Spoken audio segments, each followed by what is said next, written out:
There we go. Now, John, you want to lead us in the pledge? I pledge allegiance to the flag of the United States of America and to the republic for which it stands, one nation, under God, indivisible, with liberty and justice for all. Thank you, sir. Roll call. Sturbridge. Here. Mayhew. Mayhew. Yeah. David. Here. Scott. Here. Both. Present. Approval of the agenda. Any additions or corrections, commissioners? I hope not. Me too. See anything we can, there is a very, very lengthy agenda here, so we're gonna try to move along. Public comments. Mike, I was given an opportunity to give an update is where the county's at. Do you mind if I just stand it alone? Nope, go ahead. So, storm we had Sunday night and the continued rain we've had all week, and we have 2 more days of this rain. So Sunday night it started raining. Monday morning we had 22 roads not only out, but with damages. We had 4 more roads that were out with just ponding over the roads. Most of it was in the northern part of the county, but there were at least 1, 2, 3 roads, 4 roads that were in the Mills Township area. Great kudos to the road commission because almost all of those roads are open. The only roads that are not open right now is Map Lake Trail near Whiskey Springs, and it has water flowing over it. And until that stops, they can't fix it. And then Peters Road between Morrison and O'Neill, and they talked to you about it last week. It's just even worse now. It needs a culvert, and when they're able to get that culvert, they'll be able to get that fixed. So Sage Lake Road in Cummins Township is a real issue. So as Sage Lake Road goes over the Rifle River, there's not a lot of clearance between the river and the bridge. So therefore, when the river rises like it is right now, it's in moderate flood stage currently. Then water stops us from being able to use that bridge from period. So, but the fire departments and the road commission have been going back and forth. They've been keeping an eye on it, closing it when it's not safe, opening it back up as soon as it is safe. Generally speaking, it closed after the first rain and dry it out a little bit. We opened it, we got another rain, closes, and it's going to be that way until we stop getting the rain at the end of the week. So today the state allowed us to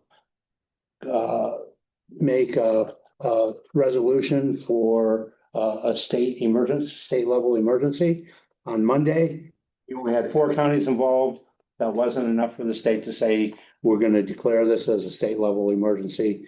But last night, today, we had 6 more counties included. So we have 10 counties included right now that are doing declarations of emergency at state level. This will primarily, it'll help the road commission when they come to the fixing the damages that are out there. All they've done is get the roads open so people can travel. They have a ton of work left to do afterwards. They've been sending me pictures of some of the damages, and some of it's like really, really extensive where the dirt's literally washed out underneath the asphalt. So, that's really all I have. You know, we're coordinating with the primarily it's just the 911 dispatch, and then the road commission and I are staying in real close touch. So, I mean, this is what, 3 in a row. I mean, yeah. Thank you. Thank you. Thanks, Mike. Any public comment in the room? On agenda items only. Any public comment on the phone? Item 4, 2026 County Equalization Report. Randy Booth. Presentation of the Equalization Report and resolution to adopt the 2026 County Equalization Report. Hi, Randy. I think Fabian emailed everyone a copy of the equalization report. And I guess the high points this year, the taxable value or the assessed value of the county went up about 8.74%. And the taxable value increased 5.14%. So the taxable value this year is $1,238,962 and $752, excuse me. The state equalized value should be $1,932,664,200. We didn't have factors in any of the classes. We didn't have to equalize any of the classes, any of the units. They all came in at the level between 49 and 50 when they're required. Yeah. And I've included some statistics in here if you'd like to look at some of the individual townships, how their values went up or down on the individual townships, the different classes of property, and kind of a ranking of the townships in order of assessed value compared to the total value of the county. Did each one of the township supervisors get a copy of this as well? No. It has to be approved by you guys before Makes anybody sense. gets it. It's just interesting to look at. It really is. Comments, questions? We expect an upward trend next year too. The sales are holding steady. It's one of the interesting things when I prepared the letter is last year we had a decrease in sales, residential sales by about 200 parcels. This year was back up where we had about as many sales as we had in 2024 or 2023. So last year we had a fewer number of sales, but the values were higher. And this year we have more sales again and the values are still strong. So we're not really seeing any decline. We're still down from the sales of 22, 21. We had a lot more sales, but there's still strong sales numbers and they're increasing value. We're not seeing decreases yet.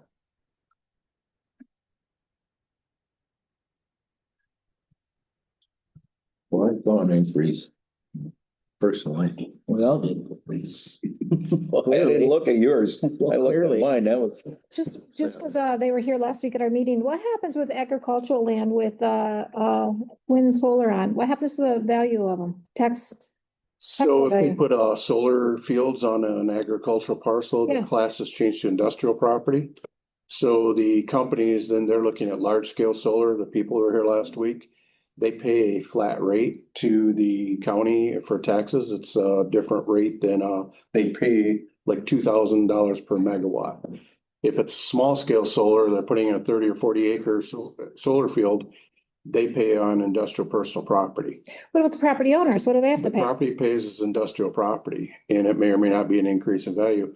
In Ogemaw County, the agricultural land's got a pretty high rate. So we're using around 3,500 an acre for agricultural land. I think 3,350 this year. Last year was 3,500. Wooded property was more like 2,200 an acre. In Oscoda County, ag land's only about 1,600 an acre, and wooded property is like 24. So there's a big difference. And so the industrial, we use those rates, so it would probably be the same rate. I mean, it'd be up to the assessors, but because they're typically looking at 40s or 80s or larger parcels, it doesn't necessarily lower the value on industrial. It takes away the 18 mil exemption for the farmers. So they pay a lot more in the school tax. I would have thought it would have increased the rate. Not, I wasn't thinking it would decrease it. Depending on what we have for study for the parcels for industrial parcel sales. We don't normally have a lot of large industrial parcels. So if and when that happens, agricultural parcels may be the best use, so it may be the same rate as agricultural rates. But till we have that, we really don't have anything to compare it with. Mostly agricultural, we only had 4 industrial sales in the county, and they're like in the industrial parks, they're a couple acre, 5 or 10 acre parcel. They're not 40s or 80s. Comments, questions? It all went well. I mean, you went through some staffing changes. It looks like it all came together well. Everything came out well. My staff's doing well. It's there's a little more work this year as they're learning and doing things, and they're doing fine. They're doing a great job. One of the things I did want to ask the commissioners is they don't have experience of doing field work, and normally I would have just our appraiser would go out, or I might go out with one, would leave the office open. I would like to, at least for a few days, take both of them in the field and teach them kind of the field work that we're doing. And so I would close the office from like 10 to 3 or something for 3 or 4 days so they can kind of show them what I'm looking for when they're doing field work. I actually asked that because I didn't know what percentage your department had to review because it was brought to our attention that at the local level, some building permits weren't being pulled in various townships. Yeah. So I had asked how many, like what percentage the equalization department had to go out. And then they said, I think your daughter used to do it. So I didn't know who had taken over and what percentage do you guys have to visit? So local units are supposed to look at 20% of the parcels annually. That's a recommendation by the State Tax Commission. We do an appropriate amount for a study. So a lot of the small townships, they only have 5 to 10 commercial industrial parcels. We do a minimum 5 if they have 5 in a class. So they may only have 6 stores or whatever. We'll look at 5 of those every year as a minimum. So the percentage is high.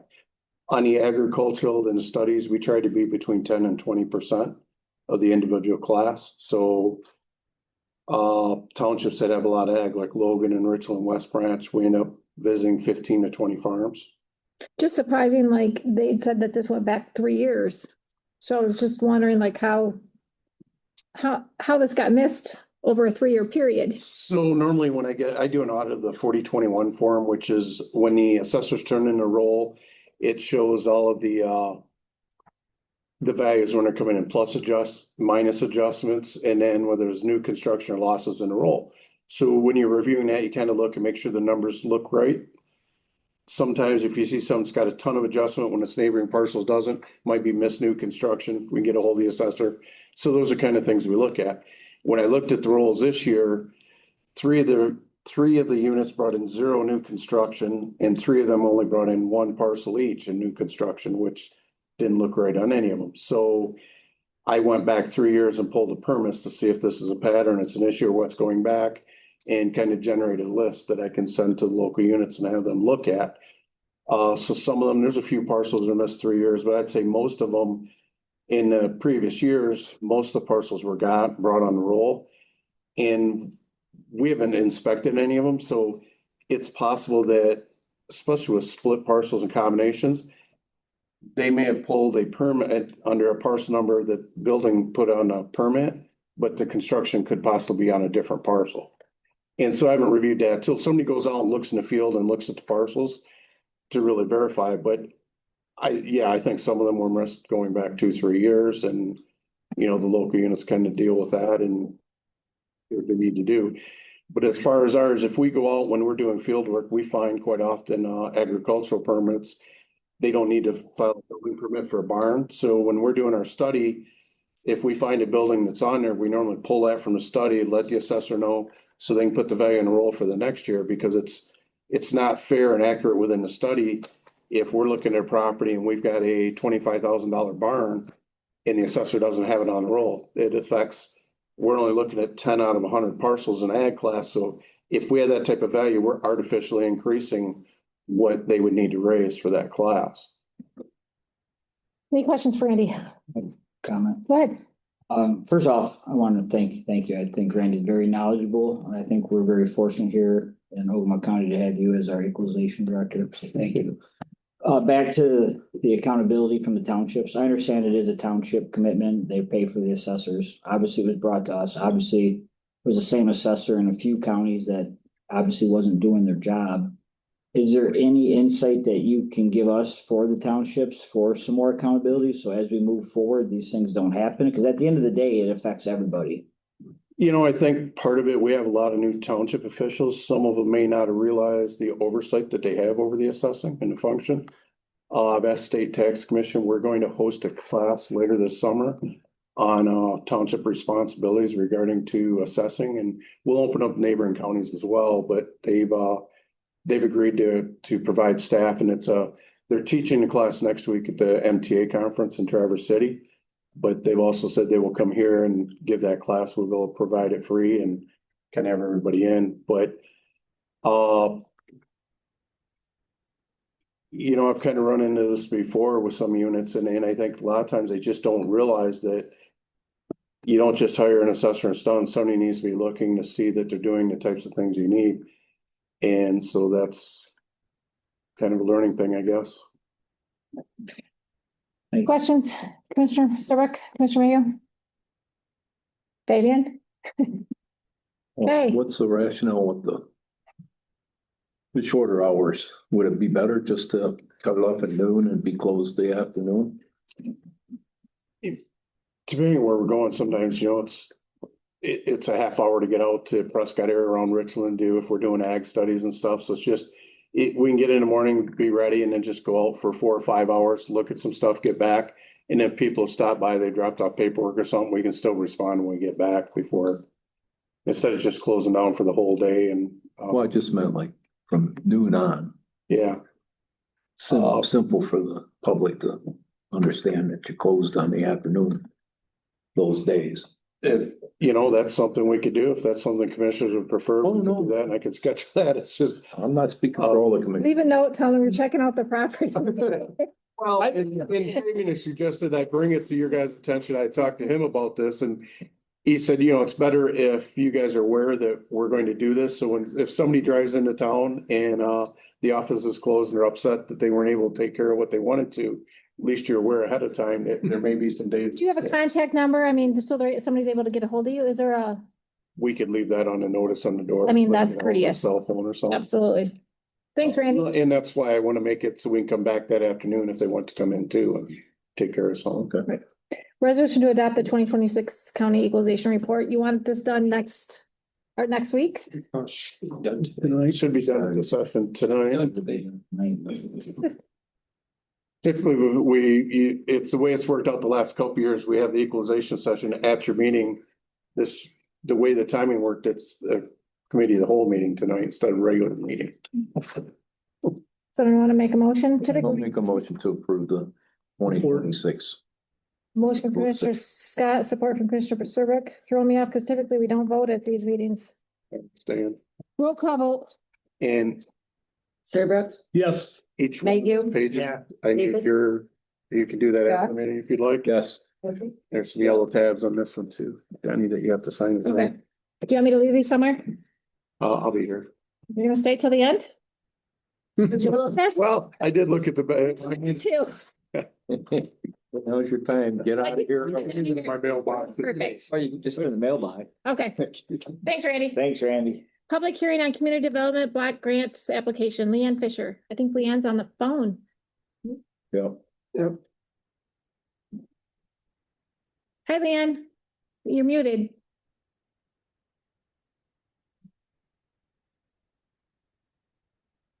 Tom, can you unmute her?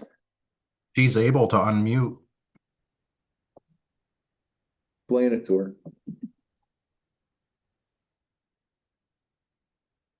Do you want to Yeah. talk on this at all? Oh, there she is. There you go, Leanne. No problem, Leanne. It's Leanne Ross from District Court. Oh, gosh, sorry about that. That's okay. I just thought I'd jump on and say that. Is she coming, Fabian? I thought she was gonna be here. Okay, we'll move on. Appointments, Veterans Affairs Committee appointments. Jeff? Yep, I'm here. So we only had one application this year, and it's a committee member that's already there. So just need to vote on him next week to appoint him, and then he can officially move in to the position again for the next 4 years, starting May 1st. May 1st to April 30th, 2030. Yes, it's a 4-year term. We switch. We have committee member up every year. So Okay, comments? We will take care of that for next week, Jeff. thank you, appreciate it. Oh, and our veteran of the year was Don Card. Can you tell us a little bit about him? Unfortunately, I didn't bring any of his information with me, but he is an Army veteran, warrant officer, retired. He's been serving on the Veterans Committee since before I took over the office back in 2008. Always there to support any veteran function that we need. Nice. Discussion items, road commission millage request. Come on up, guys. How are you? Not bad, not bad. Who's gonna do the talking? Well, I'll start out and then I'll just introduce, some people don't know staff here, but, to my far left is Brandy First. She's our, HR finance Board clerk. I do everything. Know everything. She runs the place. Pat just thinks he does. Yeah. Well, she controls the money. She's the money lady, I call. Next, sitting next to me is Pat Ranky. He's our managing director. And in the audience back there is Justin Johnson. He's a county road foreman. And my name's Van Schultz. Then we have Kurt Trout. Oh, we got Kurt. Kurt Trout, Oh, I superintendent. didn't see him. He came in late. I asked. No, he was here. He was here. He got here before you. Oh, Kurt Trout, he's back there. He's the road superintendent. I asked Kurt and Justin to come in case you had any questions regarding the recent storm. They've been working in the field, what's going on, and I think it would provide some guidance to why we need a road millage, provide some reasoning behind it. And I do have these, I was gonna pass out to each of the commissioners. Do you want to pass those down? Thank you. And in the packet that I provided to Fabian, I did include a letter to why we were seeking the road millage and what it would be for. And the reason we were requesting it to be on the August ballot. And I'll just wait for you to receive these and I'll go through information. We got a copy of that. We do. Do you want to give a generalized summary of this? So I wanted to show you the MTF. People listening. Living What? lives in there living. Good thing. Doing. Kind of come around all down. There's one, the graph I want to look at, and the top it says Michigan Transportation Fund. The Michigan Transportation Fund is a statewide pot restricted for transportation revenue that gets distributed to MDOT, road commission, cities and villages for road and bridges. We call it MTF. I just want to know when I say MTF, I mean Michigan Transportation Fund. The Michigan Transportation Fund makes up approximately 70% of the road commission's revenue. It's our primary source of operating fund. And we were supposed to receive new funding this year in 2026 with corporate income tax, marijuana tax, and gas tax. And it hasn't came through as well as we had hoped. As you can see, the next graph on the backside, our MTF is significantly down. I do want to make a point that in February, the change, the increase of 58,000, I believe is inaccurate. There's an increase in the MTF breakdown that was related to mainly a 1,668,000 revenue adjustment from 2025. So to me, the 58,000 is severely inflated. And at the bottom, as you can see, if you look at the 2026 MDOT estimate, they estimate that Ogemaw County should receive 6,663,000 projected on our negative balance right now. I'm going to estimate 5,665,000, a difference of 997,000. That's almost 2 months of MTF that we're losing. A question. Why is that? I'll get into that. Okay. Sometimes. Time, money. Go ahead, next. So, and then, this next one I gave you, this is why we are losing it. They took away the, income tax and then they incorporated the corporate income tax. And what it does, this flows down. The corporate income tax is coming in. They collected January and March, which they will receive in April. When the state receives in April, that means we will get it in June or July. Our fiscal year ends in September. We're not going to get this revenue. Because if you look down, the general fund has to get 1.2 billion first. The Michigan Housing Commission developed 50 million first. Then it goes to the neighborhood road fund. I don't feel that we're going to get the neighborhood road fund till probably the beginning of fiscal year 27, which would be October, November. And then the other side, the wholesale marijuana for 120 million, that's held up in court. I don't even know if we will get that or when. I have no idea about that. And really, we haven't provided any guidance on that at all. And so the neighborhood road fund, the 1.1 million, we will only be broken down further if, again, the statutory requirements of the first two priorities are met. And then if you keep going down, 52% goes to the county, 20% to MDOT, 28% to municipalities. And then you go down further and it is restricted. If and when we do receive it, there's 75% to the county primary road and 25% to the county local road. The estimate for Ogemaw for 2026 by MDOT was 2,154,000 that they projected we would receive. It's going to be significantly less. And then if you flip to the next page, it shows you the gas tax, the 21 cents gas tax for the sales tax swap.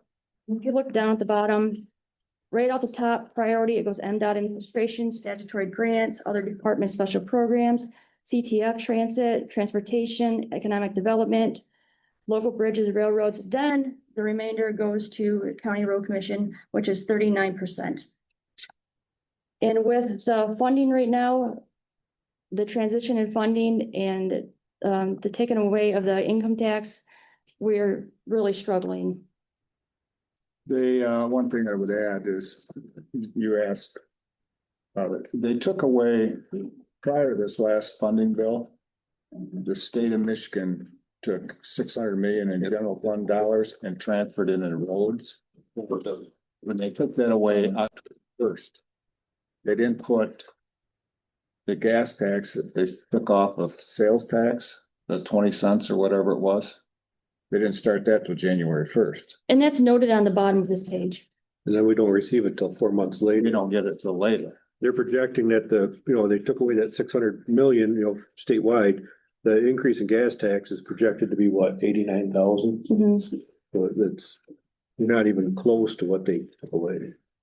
And I could add one more thing, I understand it's a burden for people for taxes and stuff, but, even our fuel costs, we burn 120,000 gallons a year of diesel fuel. It's went up $2 a gallon for us, inflation affects us too, like everybody else, I'm sure you're the same. And we thing. live by a budget, like everyone else, we live by a budget and we try to stay within that budget, but at this point, we're just merely surviving, we're not thriving. An example is the flood that we just had right now. What we're doing is repairing what we can. We're not gonna go above and beyond because we don't have the money. And we're just doing the best we can with what we have, again, with the limited revenue we have and the decrease in funding. And with what Jenny had asked for the ballot request, I did send the letter to all the commissioners.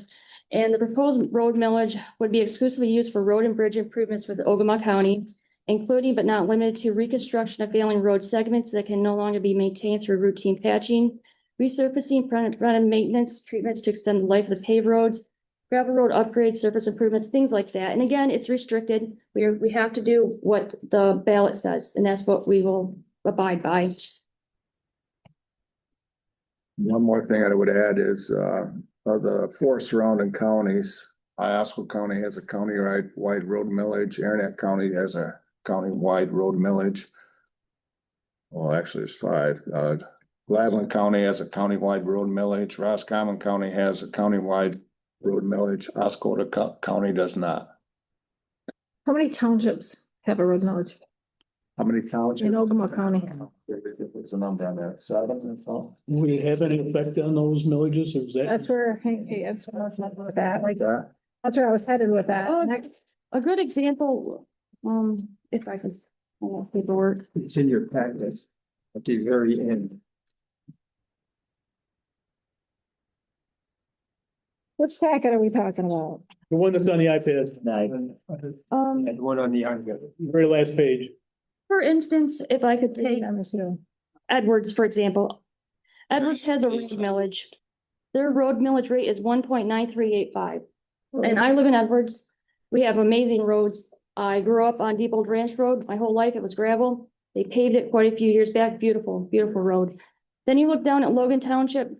They have a road millage of 1.9972. They do have a road millage, but they, at 70,000 roughly a year, they can't afford to do anything. They can barely brine their roads, and it would be nice to have a countywide road millage that would allow fairness and stability throughout the county. So Edwards would be the same as Logan. When you say brine, Logan Township does a bare minimum for brine. Edwards does the max.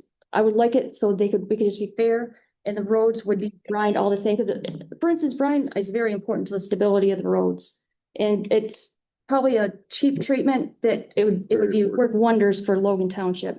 So even though Logan does have a road millage, again, they're barely making it.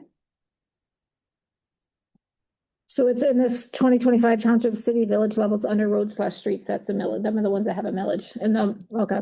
I will add one more thing. I don't know the numbers. But of that 1 mil is supposed to generate what's the number on that? And I didn't know.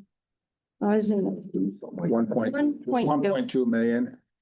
The way the law reads is that this money would based on the taxable value of the municipalities, they would get their cut out of this. So the city of West Branch would get some, Village of Prescott would get some, whatever their taxable value is for their streets and, Village of Prescott, let's see, Rose City, West Branch. The village or the. Village of Prescott, City of Rose City, City of West Branch. Yeah, that's just those three. Yeah. That money would come out of that. And go to their DPW. Yes, it would benefit the city of West Branch who probably needs some road upgrades. So it So would benefit, my point is it'd benefit the whole county, not just, would it impact these townships that have a road millage already? We could assist our participation rate. It would allow us maybe to go on local roads. We're barely making it by with local roads. Every year we have to adjust from the primary road fund to the local road fund. This would allow us to say, instead of a local project, we put 70% township, 30% road commission, we could probably do maybe like a 50-50. Or even up to the board, but even, it would be a lot easier to participate. one thing we did talk about, if we did have some extra money, maybe we wouldn't charge for brine. We'd fund the whole thing ourselves, which we put down, how many gallons a year? Million? 1.2. Yeah. 1.2 million gallons of brine a year. And again, it's not even throughout the county. Some townships do a single, just Yeah. straight down the middle, and some do double, which is both sides of the road. And you really need to do double, but they can't afford it. Can you explain this net position, this email that you sent Fabian? And that was for Fabian and Karen. That was just to let him know the audit was wrong. We do not have a unrestricted fund balance. It's zero. All of our fund balance is restricted. Restricted means that it's for certain roads? What It's does for, restricted mean? restricted means it's mandated by MDOT, by the state, by federal. Act Act 51. We have to follow guidelines for every amount of money we use, we have to follow guidelines But it's not for specific roads, for roads. It's just roads in general. right? But not for specific roads. No, not, it's according to the Act 51. But per class, Yeah, we have primary, we have Class. local, yeah. Federal aid roads. But how's it restricted if it's not for a specific road? I mean, It's, Specific type of road. right. We can't, Restricted in general. yeah, we can't go out, Used on roads, it couldn't be used to hire a police officer. right, But I yeah, can't go to that's build a common. new barn. yeah. Okay, I got you. And in your packet, I did include what the funding would be for, I at the bottom dated 4/9/26. One of the things we talked about prior to this was the Peters Road crossing. If it failed, what were we gonna do? And that estimate's just a generic estimate, Pat came up with quickly, 200,000. I've been applying for Fort. Not even close, is it? So that's right now is a culvert crossing. To replace it, I've had Eagle look at it, it's gonna take a bridge. Take a bridge. Which is 20-foot span or better.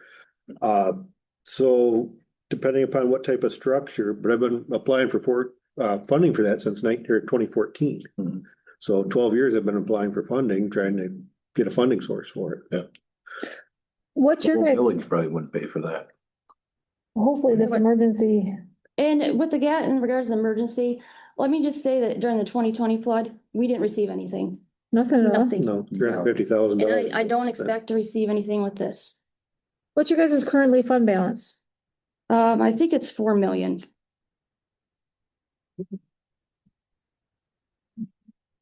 Go ahead. Randy, I know emergency manager Mike had given a report, and I believe I was at one of your commissioner meetings after the last ice storm, Mhm. and our county was, declared a state emergency. And I know there was a concern that you guys are doing a bunch of work, but money wouldn't be coming till later.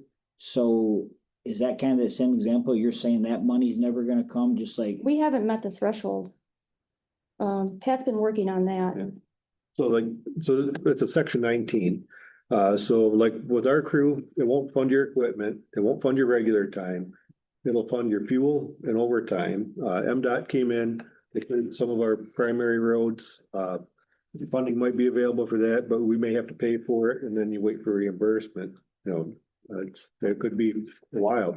Gladwin, when their roads were washed out, flood of 2020, I don't even know if they've got the FEMA money yet for that, 6 years down the road. It sounds good, but what I found is it never comes through. But did we get that fund balance number? It's 4.5 million. That like 30% of the total budget. No, it's What do you? 20. Yeah, 20%. 19-20%. But that's what the budget adjustment we just did. This budget adjustment we just did, I did not calculate the recent flood into that. I do keep a little bit of a cushion. Yeah. Because typically during August and September, I find we have storms that come through. We get our paving bill. Yeah, they're paving. Paving bill and that's usually $1 million. So your recommendation is for the August 2026 And ballot? what, as I said in the letter I'd given to you guys, the reason we're requesting it on the August ballot is to avoid a full year delay. If you put it on the August ballot, it would go into the winter, property taxes. We would know what we were getting. We could prepare for the 2020 schedule. If you wait till November, we have to wait a whole nother year. And then the escalating cost of construction, we could get that rolling. Pat can sometimes lock in with, contractors. We could start planning our projects for the upcoming fiscal year.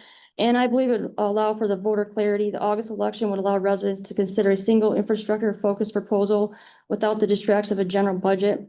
And like I said in the letter, and I said in the letter, it's not our intent to raise taxes without the voter consent. But we want to give the Ogemaw County residents the opportunity to decide the future of their road system. This neighborhood road funding, they've been promising us that for, what, it's gonna be this year and the next year. Now they're saying, mid-27. Yes, and we spoke with Patrick McCartney. Yeah. We spoke with Patrick McCartney at Treasury and he really doesn't even know what's going on. Yeah. We had a webinar with him and other road. In the event of a failed ballot, are you going to want to come back to us and ask for a November ballot? That would be up to the board. Wow. You got one out of three here. What do you think? We're gonna come back? I would go back for it, but I can't speak for the other two. Right. Right here, did you have something? That was my question, is if it didn't pass, no sense of going back after it if you can't get the money in time anyways. I think it depends on how close the vote was. If it was We sometimes get close. But if we were talking, if it don't pass the first time, the second time, it's gonna be another year before you get your money. Have these townships increased the millage on the roads? Have they changed the percent, the mills at all? Have they? Cumming Township had a road millage, but in 2024 it failed. Rose Township had a road millage and in 2024 they did not place it on the ballot. Mills Township, as far as I know, has never had a road millage, neither has Goodar or Foster. And West Branch doesn't have a road millage. But the ones that do on here, which is quite a few, it's more than what I anticipated, have they increased it or they typically remain the same? Usually when it comes to expiration, they just renew it. Well, in Ogemaw Township, we had, We reduced it. we reduced it. We had 4 mills for 20 years we paid.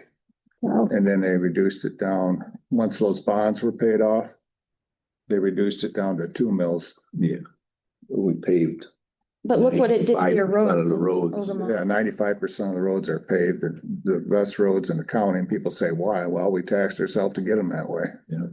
The Village of Prescott, I know they just redid a whole bunch of roads with some funding over there not this past summer, summer before, like 2 years ago.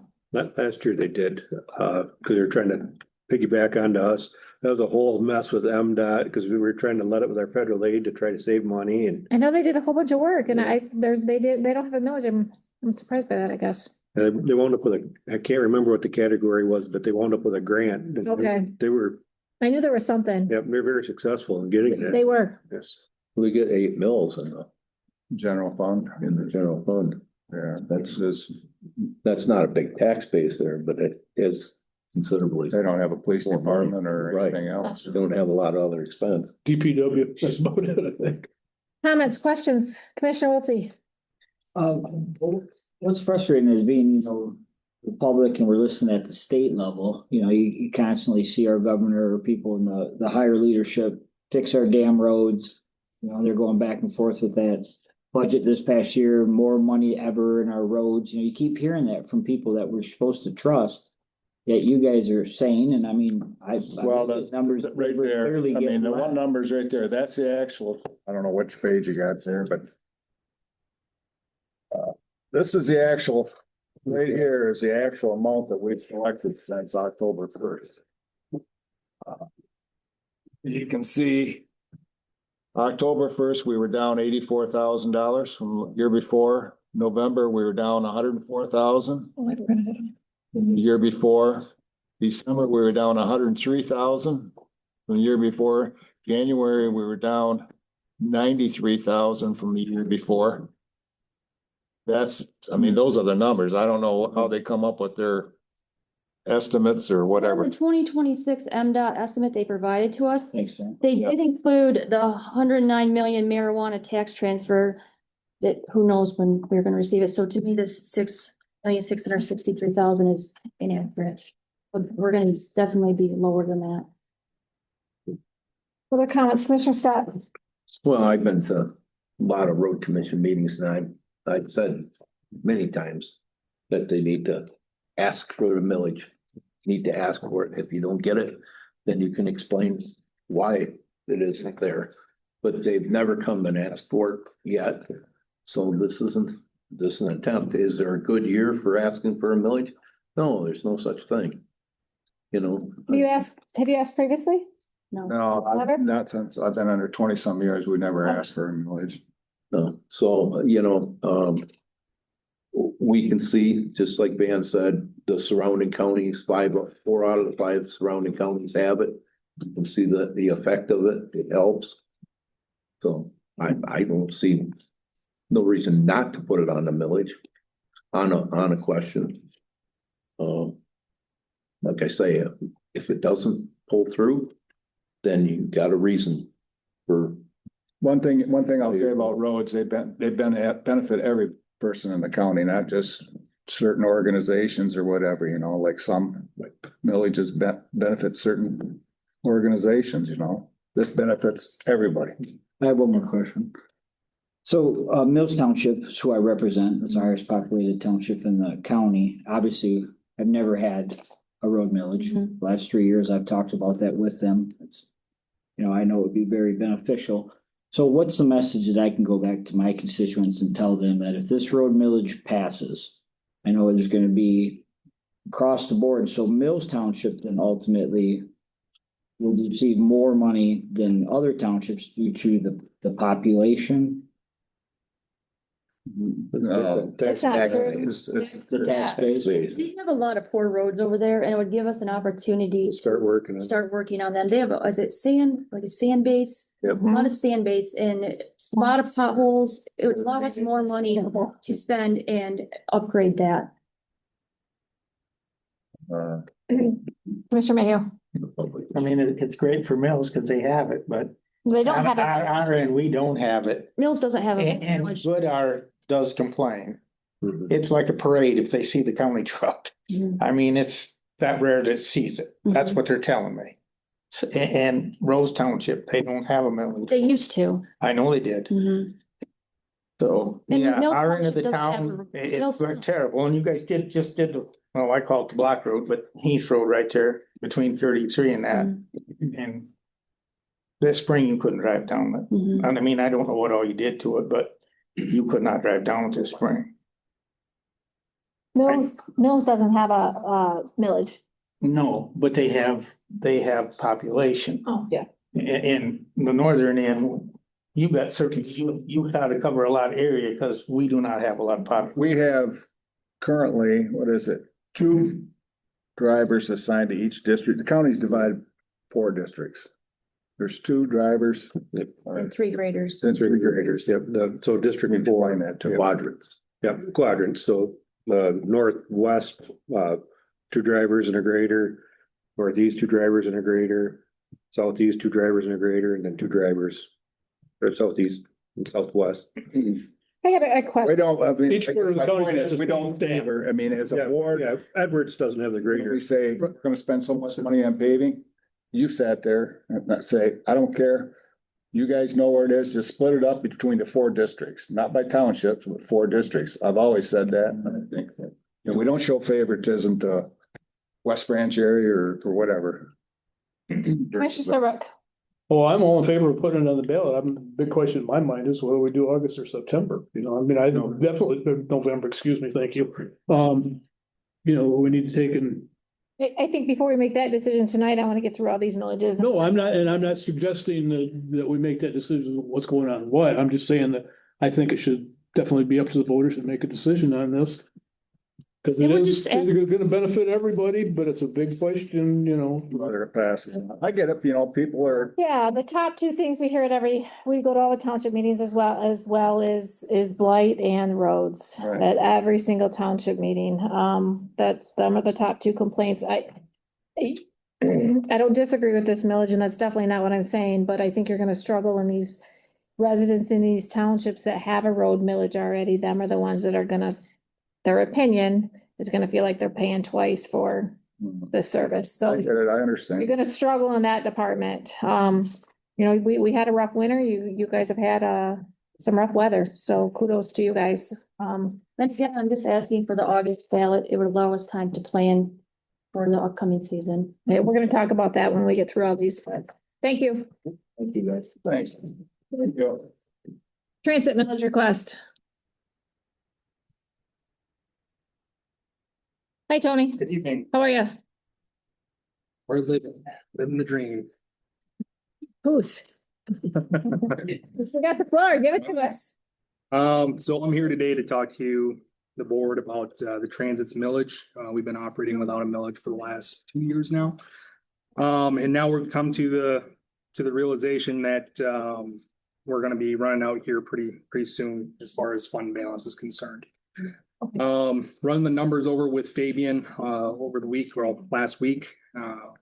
Currently from our FY 25 audited, or from our FY 25 audit from September, we currently have about 1.1 million in our unrestricted fund balance. We are projected right now for FY 26 for operational expenses, how much we're taking out of that balance to fund the transit without a millage, right around $595,000. So that's kind of leaving us, you know, $500,000 right now in our fund balance. So by FY 27, or the beginning of FY 27, from the budget that I've already submitted, we're currently projected for 450, maybe a little more than 450,000 right now, to keep the transit operational. So what that means is by the end of FY 27, so September 30th of next year, we'll have a little bit north of 100,000 left in our fund balance. This isn't enough to keep the transit operational or to have our continued service to the county. Currently, we're projected for 51 or 52% from state and federal government to help fund our transit right now for FY 27. But it's the state and federal government. We don't know if that's either going to continue to go down or if it's going to go up 1%. So we're still waiting on those numbers to come through. But like I said, by the end of FY 27, we're going to be hurting real bad. The impact this is going to have is a further reduction in services for our community. As everyone here knows, I've already reduced as much as I could without impacting the community as much as I already have. But without a millage and without money to operate the transit, I mean, we're looking at a further reduction in hours, a reduction in workforce. And then the inevitable would be, if we don't have any money in the future, the transit would ultimately turn over to the state or close down. So you're looking for a 6-year 0.47 mills, what you're looking for. What was we had 2 millages previously. What were the rates of them? I think there were 0.3 each. Those were before my time. But I do believe there were 0.3. So one was less than the other one. I was just wondering, Randy? The one had been rolled back 1 year, so it was like 0.29 something, and the other one was 0.3. Okay. So that's essentially what you're asking for. You're actually asking for a little bit less. Right.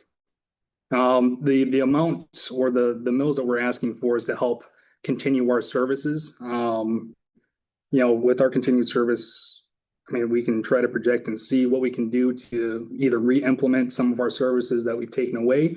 But ultimately, we don't want to cease our continued operations right now or reduce the current operations that we're providing. We want to make sure that the public's also aware there's been a lot of construction at over the past couple of years at the transit, and that has been mostly grant funded. Yes, so everything that has happened at the transit as far as improvements, the parking lot, to the buses, anything that we've received at the transit has been grant funded. So Comments, Commissioner Scott? Well, I was here for the enactment of the second millage. It was, and nothing of it was spent in the first 2 years. And I was very, that was the director before Tony. And it was very disappointing because it was, the sky was falling. Chicken Little said the sky was falling and we were gonna run out of federal money and we had to have that extra 0.3 and we put it on and then spent nothing of it.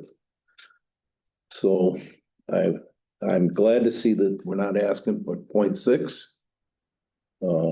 But the amount of money going through right now is costing more, so we got to get more.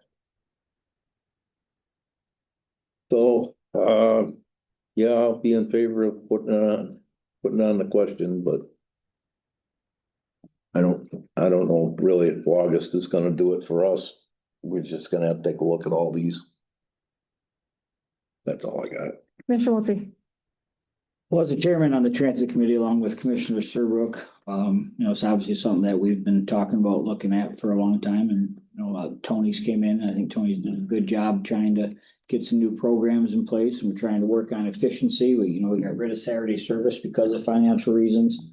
I mean, it's pretty clear and simple where we're at now with no millage, that if this millage doesn't pass by the end of the year 27, fiscal year 27, the transit will look completely different. I mean, you take the service we have right now, you can basically cut that, I would say, probably at least in half. 50% of the current service will be gone. We know this service is obviously extremely important to our senior citizens, to people that do not have vehicles. It is a very important entity of our county, and I hate to see that service be cut in half. Obviously we wanted to keep under 0.5 because we understand that our county residents are taxed. We understand they're taxed heavily, and we've got possibly 5 more millages this summer. We're all feeling it, but in order for us to have these services, the only way we're going to do it is we're going to have to pass these millages, and this is a very important one. And I hope that we can get it done. And this is not a mandated service, correct? Just so the public's also aware of that. Commissioner Mayhew? Commissioner Scott, or Serbrook, sorry. Whichever one I am. We went over this at transit, as to what we were gonna take and propose. We looked at where we currently are, and that's where the 0.7 comes in at. It's basically gonna keep us exactly with the service that we're providing now. And as Commissioner Schultz stated, gas prices have gone up. God only knows what's gonna happen in the future, and, we can't predict that, obviously. So I think the 0.7 is more than fair. I think it needs to go on the ballot to let the voters make a decision, but God, I hope that they support public transit, because it's one of those services that a lot of people don't think of until they need it, You said 0.47.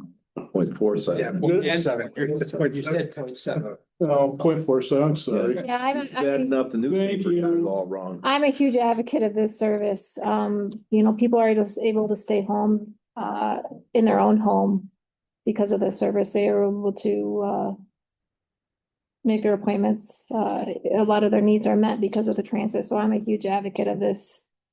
This is one millage that hits pretty close to home for me. Would you like to see this in August or in November? that's our intent. August? Yes. And then if the voters strike it down in August, then we're looking at the regular election to, try again.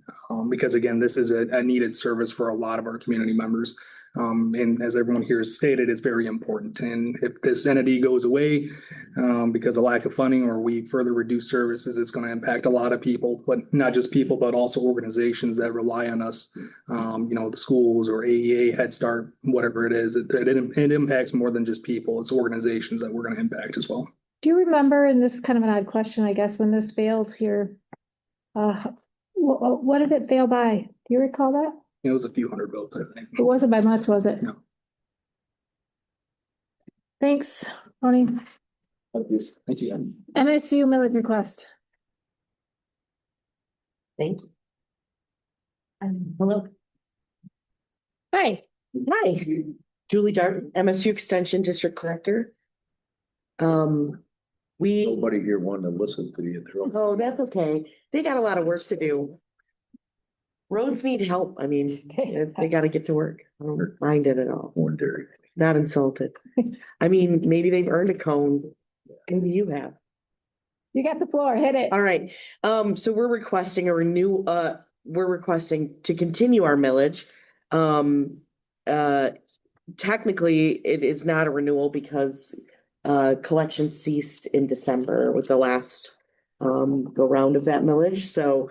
But we're not changing the term or the number of mills for the millage going forward.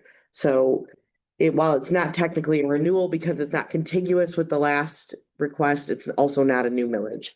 The millage for MSU Extension supports our programs that are local to the county. And the funding formula that we use for MSU Extension was created about 15 years ago. The way that it's done, the way that our contract is connected to counties is we set up an annual memorandum of agreement outlining what services we'll provide in the county. And those funds are pooled with other county funds, with state funds, with federal funds, and that is what mostly pays salaries. The most direct result of millage funds is our 4-H program coordinator. 100% of their salary comes out of the millage fund. And then we share support staff with the building department in our building. So we pay about half of the wages for our support staff person. And then we have rent and operations. So that's where the money goes when it comes in for MSU Extension. This is for how long? It's an 8-year term. Ooh. This is the end of the first 8-year term. This is the first time. Yes, this is the end of the first one. Yeah. This one wasn't 8 years. Yeah, the last one was 8. It It was passed in 8? 2018. Yes, ma'am. Cow. Time flies. Yeah, Yes. Yeah, it does. I apologize for that. that's okay. I guess going back to the road commission, what was their term? I got 6 years for the transit, 8 years for this one. How long was the road commission? I'm sorry, it's just, No, that's I'm writing this down on all of them. Did we ask them that? Was there a date on this? It's in here, hang on. Letter. I didn't see it. I just looked at it. I'm just trying to make notes on all of them. 5 years. 5 years, okay. That's 5, 6, and this is 8. Yeah. And you're just the same rate? Keeping the same number of mills. So our current mills is 0.1465. And that number was created before I got into the role. So Yeah. I don't know what the calculation was that brought that, but we would continue at that same rate. What's your current fund balance? We actually have a negative fund balance right now of $3,911.64. How can you have a negative fund I balance? don't know. They spend too much. So what do you do with a negative fund balance? I don't know. It's the first time I've encountered that. I apologize. I don't have a good answer for that, but I will talk with Fabian about it and Can you pay your rent? we still have a budget, so I assume so, yeah. Wow. Cause that's probably going up. That is a decision that you all make and we will respond if you know. So would you like to see this on are you looking at a time, the August ballot? We are suggesting this for the August ballot. We have a group of stakeholders that have come together to support this.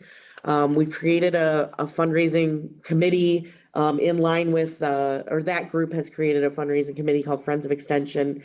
They have registered as a political action committee and we're raising funds for that. We're also doing parallel fundraising with our 4-H groups. So we'll raise the profile of 4-H at the same time that we're raising the profile of MSU Extension.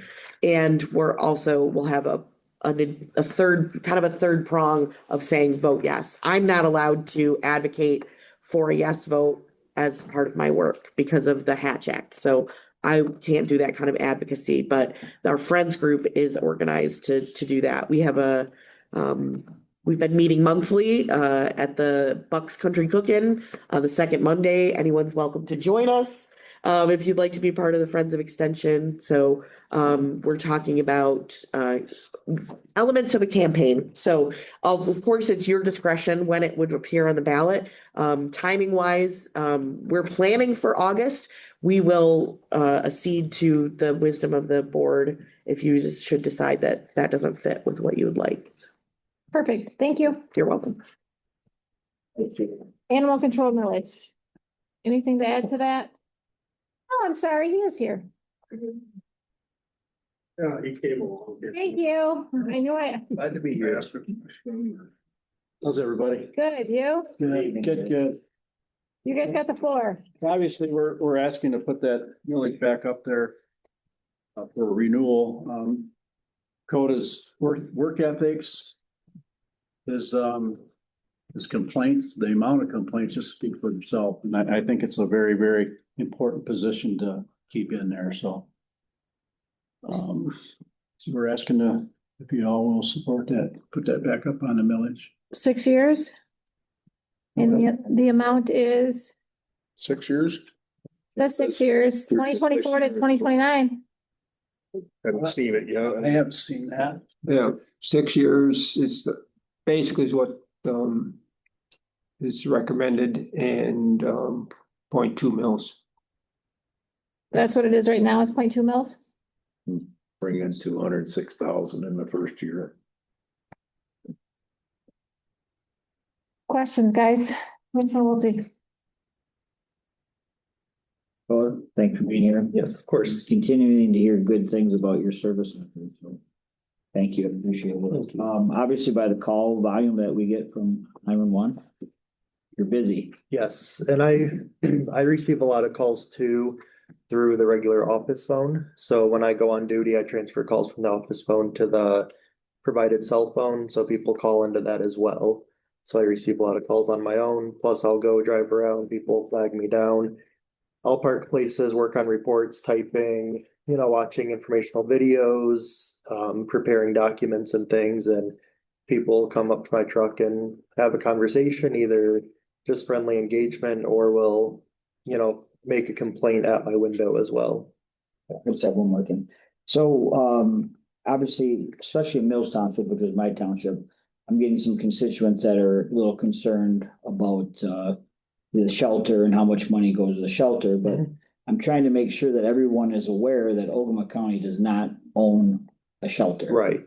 And it's obviously that would come with a lot of costs. So we need to make sure that people are aware of that, because we are providing money to a private entity, but I feel that we're over, we spend a lot of time making sure where that money's going, we get the report. How is your communication and your work experience with them? Is it with the shelter? With the shelter. I feel like it's been very positive. Nicole's great to work with. She's very friendly. If I have any questions, she's always willing to answer things. There's been a couple times I've had calls that she's been willing to accommodate or meet me at the shelter when they're gone for the day, because I work until 5 minutes. So the shelter there closes, at 4 o'clock. So she's very accommodating for that kind of stuff too. Commissioner Scott? Yeah, the biggest thing here is he may be doing a great job, but most of this money we're spending is toward the shelter. So his job's not going to expand at all. Even though that's where we hear that the service needs to be expanded on the street. And I don't understand why we're not trying to attack that. We keep pouring money into the shelter. Yeah, I don't know. To me, to make it justifiable, I would want to spend more money on the street rather than the shelter. Well, that's something we can talk about. Commissioner Serbrook? Well, we better start fucking quick here. Commissioner Serbrook? I think it's definitely needed in Dakota. I just want to let you know that everything I've heard about you is very positive. Thank you. We had the shelter folks here. They basically said the same thing that you did. They get along with you, so it's good to hear from both sides that there's great communication between you. So that's fantastic. And as there is the concern about the money that we're paying the shelter, but the fact is, we all know Ogemaw County could not operate a shelter for what we're paying Rainbow Shelter, not even price, okay? As much as, it may be, we look at the figures and say, oh my God, we're paying $37 a day for a dog. Well, guess what? If Ogemaw County owned that shelter, it'd probably be $50 a day. Right. Or more, so we're getting a deal. We really are, as opposed to operating on our own. If we could take I think with where we're at right now, as far as millage wise, I would love to see increase in hours too, but where we're at with the millage we're gonna ask for, it's just not possible at this point in time. So, but I definitely think we definitely needs to go on the ballot. Commissioner Mayhew. They tell me down Skidway, they see a lot. They do. But Lupton, Rose City, Clear Lake, I'm not hearing they see you. Yeah, I try to make rounds. It depends on my calls, of course. I know. When I have I'm just downtime. saying that. Right. Yeah, so I try to go where the phone's ringing. I Skidway, understand. right. I try to go through Skidway, Rose City, Lupton area daily. Of course, Lupton's on the farther side of the county, so if I only have, say an hour left in my day, I try to stay more local unless I receive a specific call to the area. But I do try to, make it my goal to be present in all areas. I want to be very clear that this is also not a mandated service for Ogemaw County. So the constituents voted for this millage went through. We have the monies. We have a person in place that's doing the service. We have a shelter that we give the dogs to. We give them a lump, so we pay them, and we hear no complaints, no problems, no nothing. They take care of everything. They were here last month because we asked them to give us a little clarification, a little update, which was fantastic. So I'm gonna ditto what Commissioner Serbrook said there, is it would cost us a lot more money to maintain a county-owned and operated shelter. So the constituents need to be very clear, this is another service that's not mandated. If they want to continue with this service, they definitely need to vote. Would you guys like to see this on the August or November ballot? I think August, obviously, because going into our fiscal year starts October 1st. If it's in November, then the county general fund would have to supplement October to November until the question's answered. So I think that should be part of your consideration. Would we build the budget, and would the general fund be willing to fund it for that until the question's answered? So just a couple of key points. The dog licenses revenues are up again this year. I think that can be attributed also to Gray Shelter having the ability to sell. So we should see an increase. Today, when I ran this report, it was 10,833. We have budgeted 15,000, so we've only got 41 more in revenue to make the budget. I expect it to be over that. There is a downtick in the trends when it gets down to the end of the year, but I still expect another month or two of fairly substantial numbers to put us in the ballpark there. 89,000 of fund balance. I played with some numbers a little bit. I mean, there's room for a raise for Dakota when the time comes, type of thing. I couldn't work any magic in my budget to try to figure out a full time with the way it currently is. Well, I don't know if with the way the taxes and the millage discussions are, I don't know if we go up to 3 or 4 mills to try to get a full-time officer, but I think we'd really have to put together stats and really justify that to get those couple extra. Point three, yeah. Not 3 mills. Yeah, 0.3 or 0.4 to bring in that extra money to support extra voters. 0.3 should put them in a full-time position. Yeah, I mean, well, that's another $103,000 you're talking. I mean, it was 233,200 plus what he's already receiving. So, and if we're locking it in for 6 years to put it back on the mid, you need a truck by that time. But what was that? I was just going to ask the commission whether or not you'd want me to crunch the numbers of what it would cost, what kind of millage increase it would take to make the position I full-time. think 0.25 probably would cover it, but I would like you to. I don't hear any complaints at many of my township meetings that their needs aren't being met. I mean, at your current hours, I guess, are we getting complaints? And I'm at the 911, I don't hear any complaints on that end either, that needs as far as your hours aren't being met. Are you guys, I guess, Commissioner? I think the biggest thing is the sustainability. Dakota's a young man, I think he's probably looking for a full-time job.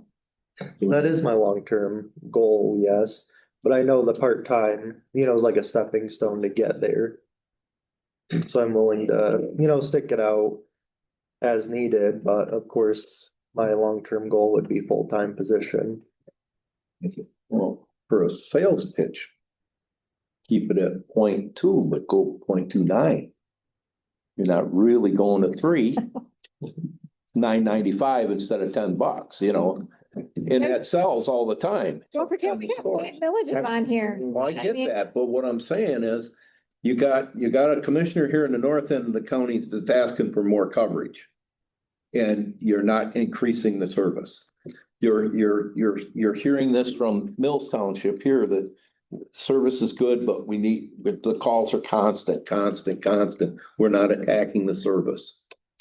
We're providing for the shelter, and it may be a good deal and everything, but we're not increasing the service anyways. I guess you heard And something you're doing different. 6 years here, and you're gonna hold off any increases in 6 years.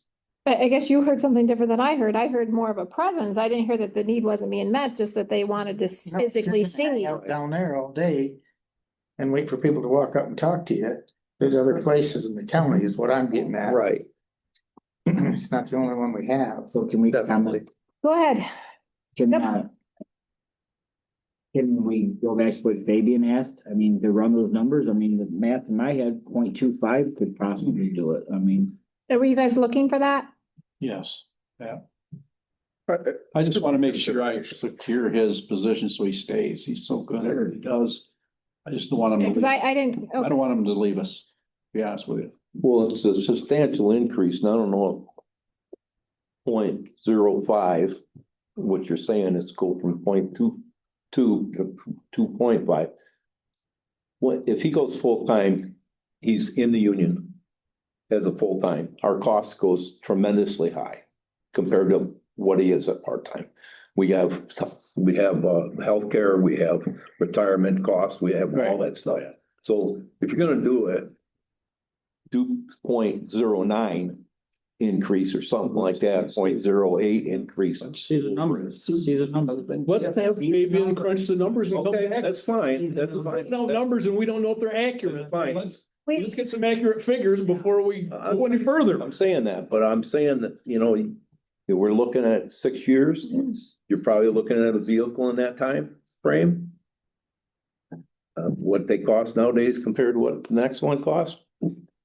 We also have to remember that if we're gonna throw that out there, that then there's a chance that this won't pass at all. So just keep that in the back of your mind as well. I'm not in favor of this by any means. And if you guys would have brought it to us and said, this is what we need, our needs aren't being met, I didn't hear any of that until all of this was thrown at you guys. If you would have sat here tonight and said in this proposal that this is what we need, this is why, this is the facts, this is the phone calls, this is the hours that's being worked, this is what we need, I didn't hear any of that. And I just am concerned, I think this service is very much needed, don't get me wrong, but if we start increasing numbers, that could totally eliminate this millage for constituents out there. If it was the only millage on the ballot, I'd say, go for it, we have 5 of them. So, you'll give us some numbers? Yeah. Okay, children's assessment request. Thank you. Thank you. Okay, they were here 2 weeks ago and made their presentation, said you didn't need them to come back. Correct. What was the rate? I don't recall. 0.05. 0.05. How many years? Let's see, they were requesting 5 years. Question for Fabian. Go ahead. Fabian, can you, after this meeting, of course, can you get us a nice spreadsheet of exactly each village, what they're asking for, the years and everything, so we can have it all together? Sure. Thank you. I can get that as part of the packet for next. For next week, when we have to actually vote on that, on it, correct?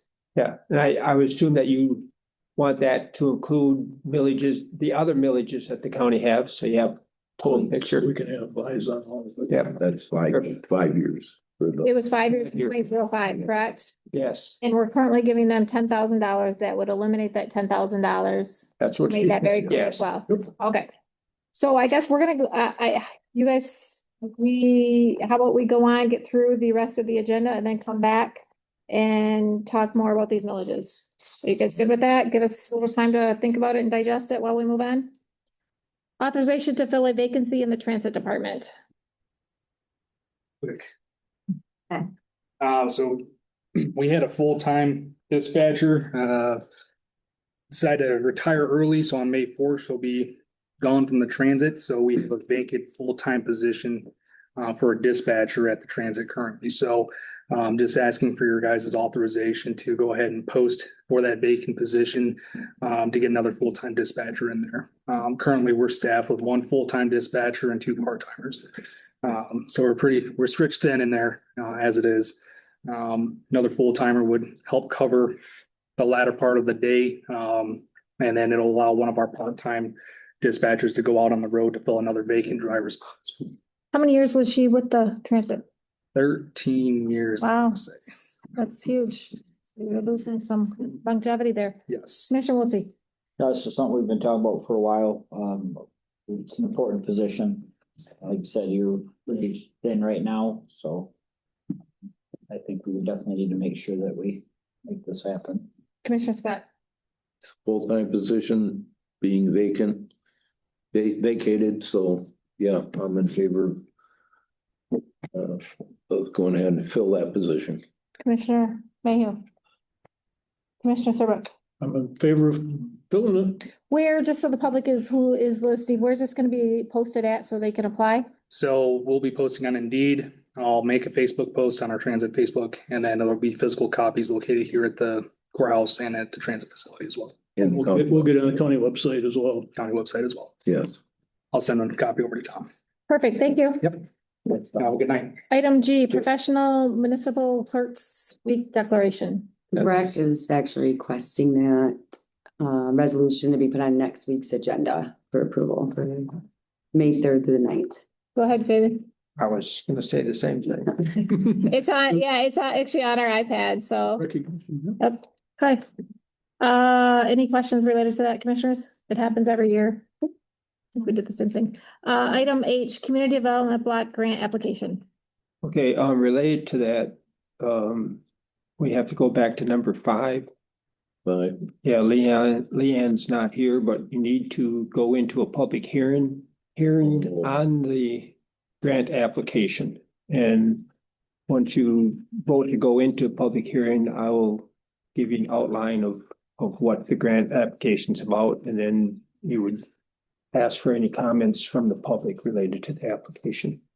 I don't think we've ever done that in the committee of the whole. You want this done in a committee of the whole, not in the regular routine meeting? That's what she requested unless I misunderstood what you want to move it to Is there a 23rd. deadline? I mean, are we okay if we do it next week in the meeting? Yeah, we can do it next week in the meeting. Oh, Typically she shows up, so I'm thinking maybe there was some miscommunication. yeah, it could have been just the fact that she wanted you to be aware of it. Okay, I was on this agenda, and then we'll do an actual public hearing next. okay, Yeah, okay. that'll be fine. Consumers natural gas and electrical cost. This is related to the park, to the project out at the park, the electrical project the RV park that you approved earlier. And this is just a need of the authorization for the board chair to sign the agreement with Consumers Energy. Commissioner Scott, do you have anything on this? oh, well, because we're making changes to the service. They require some documentation to electric meter upgrades and things like that, where since we're upping the service at the different lots. You know, I got it through Fabian and I guess it's just something Consumers asks for. They've been out there, they've done the site reviews and all that stuff, and I'm surprised that we're getting it after the fact. Yeah, it's a slate review rate on the, Because all the specs have been sent to them and all that stuff. They're saying in here, a copy of the design. Well, a copy of the design drawing is enclosed in here. yeah. Did you guys review this through your guys' committee at the RV park? Not at the committee, You guys looked at it last week at the Parks and. Yeah, we looked at it Parks and Rec. Committee. We talked. yeah, we talked about it. Yeah, we did talk about this a little bit. It's an upgrade that needs to be done, so I mean, that's. Right. You know, so. Yeah. We're changing the service there. So I'm not really sure what consumers is asking for here. Because They're asked that the board chair sign this request form. That's it. Yeah. that's Okay. it.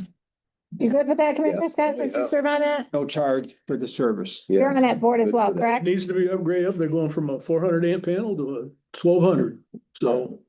Perfect. Draft fiscal year 2027 budget calendar. Fabian? This is a calendar for the 2027 budget process. It mirrors past years and the process that you've used, and it's been shared with the budget advisory committee and the department heads. And so my recommendation is that if you want to continue your processes you had in the past, that this should be approved next week. Did you see, I mean, I applaud you for continuing up with the calendar here. Did you see anything on it that you thought needed changed No, since you've been? this is a very extensive calendar. It's a lot more extensive than I'm used to. Is that good? Is that good? It can be good or bad. It's been very beneficial to the budget. It has. Committee, I'm sure. Yeah. And it stretches it all the way into August, so in a good time. We're starting early enough. So I would say put it on question next week. Yep, absolutely. Fiscal year 2026 budget amendments. Okay, in your packet were proposed budget amendments for the second quarter. And we routinely do budget amendments every quarter. Start with the general fund. This budget proposes an increase in the general fund budget of $171,365. The major reasons for that was we receive a state grant that is then turned around and sent to the health department for $115,965. That payment to the health department was not budgeted. And so we need to set up a budget for that. Oh, Okay. oh, And some of the revenue was budgeted, but not all of it. And so, like I said, that's the major increase as far as the general fund goes. The other increases, as we've talked about in the past, is my position has extended longer than what you originally budgeted. So we need to add money for that. We did not have in the budget costs related to the administrator search. And then because you re-advertise that position, you have additional costs related to the advertising expense for that. So that's another major factor on the general fund increase. And then the other item that is a major factor is inmate prescriptions.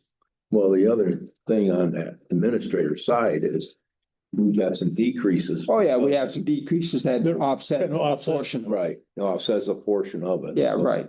Right, but overall, I think still that increase. said. Yeah, sure. Yeah, That's for budget purposes. That's a valid point. There's about 27,000. Whole search and hiring you did not increase our costs Bottom line. Entirely, yeah. substantially altogether. Well, it actually decreased it because Right. there's not a full-time by $17,275.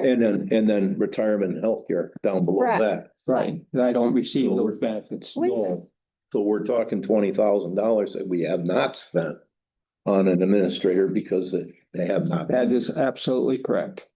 Where's prescription? I'm sorry. So it's farther down in. It's on, I'm missing it. on page 2, about halfway or 2/3 of the way down under corrections. Corrections. Health Down, services down and here in the prescription. second page.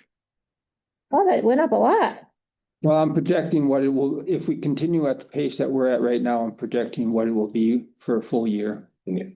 Which is still very cheap. Yeah, well, it is. Spending. I was surprised at what the original budget showed for prescription costs. I mean, that was, to me, very unrealistic. I don't know how that one slipped through. I'm a firm believer that if you see that something's gonna be over for the year, you take care of it right away so that it's Exactly. addressed. So that's why, Well, we're halfway through right now. Yeah, right. Better than halfway. right. Okay. So anyway, that's the general fund.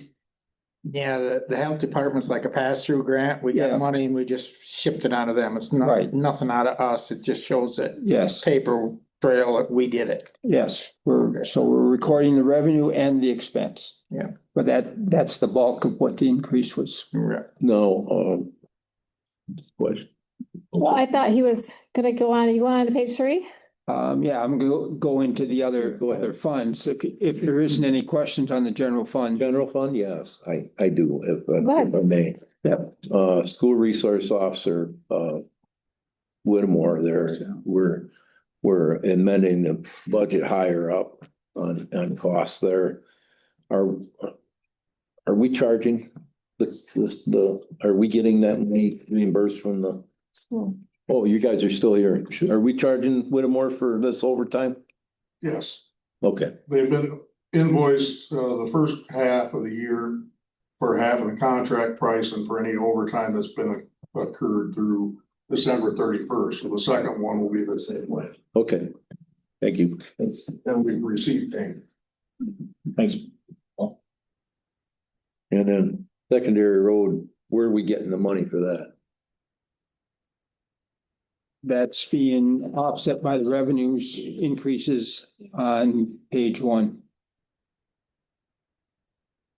We're receiving more marijuana annual license fees than what we had budgeted. The second one. Oh, Karen, no, marijuana. Karen reported on that earlier, and Why? the other, They're smoking more. no, yeah, more facilities. That's what it's based on. Oh, is it? $70,000. You start building more. No. All right, so then on page 3, the most significant item on here is, well, there's 2 significant items, I guess, on the expenditure size. One is deputies overtime in the road patrol millage fund. And then we had a vehicle that was totaled. And so that increases the vehicle purchase costs, but we also have reimbursements from the insurance company that offsets most of that increase in the vehicle's purchase. You want to go into that? Or you and I talked about this overtime Yeah, already at $90,000. I personally think that your original budget was short, was not adequate based on how your contracts read. Your employees in that fund work 12-hour shifts, 4 in 1 week, 3 on the next week. So they're working 84 hours. So each pay period, those officers are receiving 4 hours of overtime. So it's 92 hours a year. And then you got paid time off for those officers of 256 hours, excuse me. So if those employees are taking those time because of you wanting to have 24/7 coverage, if somebody's off on PTO, then that is being backfilled with overtime. And so to maintain your level of coverage, you need to have, you're using overtime to do that. Now, not all employees are gonna use all their PTO in a particular year, but they're gonna use some of it. And because of the way your contract is written, when they're using PTO or when they're in their normal schedule of 7/12s in a pay period, you're gonna use more than $50,000 in overtime if you maintain the level of coverage that you have right now. And so I just think that the original budget that was set for overtime was inadequate, which is part of the reason why I'm recommending that you have the budget increase that I'm proposing. Any questions related to that? Where's that money gonna come from? That is outlined in the it's coming from a couple of areas. More revenue that sheriff, that the road patrol millage fund is getting outside of the millage, from sheriff services, from interest, reimbursement on the insurance claim. And then we're also proposing $20,750 in cuts to other line items within that fund. So it's all it's theirs, it's not coming out of the general fund. No, there is not. It's out of their budget. Right. They're still within their budget. We're taking $5,075 out of the fund, out of their fund balance with these budget amendments, but the rest of it comes from either increased revenue projections or for cuts in the other line items. Okay. Want to know. Yeah, no, it's a good question. Rick, any comments? Nope. Commissioner Wiltie, any comments? No, thank you, Fabian. Commissioner Scott? No. Okay, anything else, Fabian? The rest of the budget amendments are primarily related to pages, let's see, 5 and 6 are related to the tax funds, which is normal for this time of year because she's settling with the townships and doing the foreclosures. And so now she has an idea of the expenses that had to be incurred to do those things. And so these are just setting up budgets based on those activities. It's nothing that's coming out of the general fund related to that.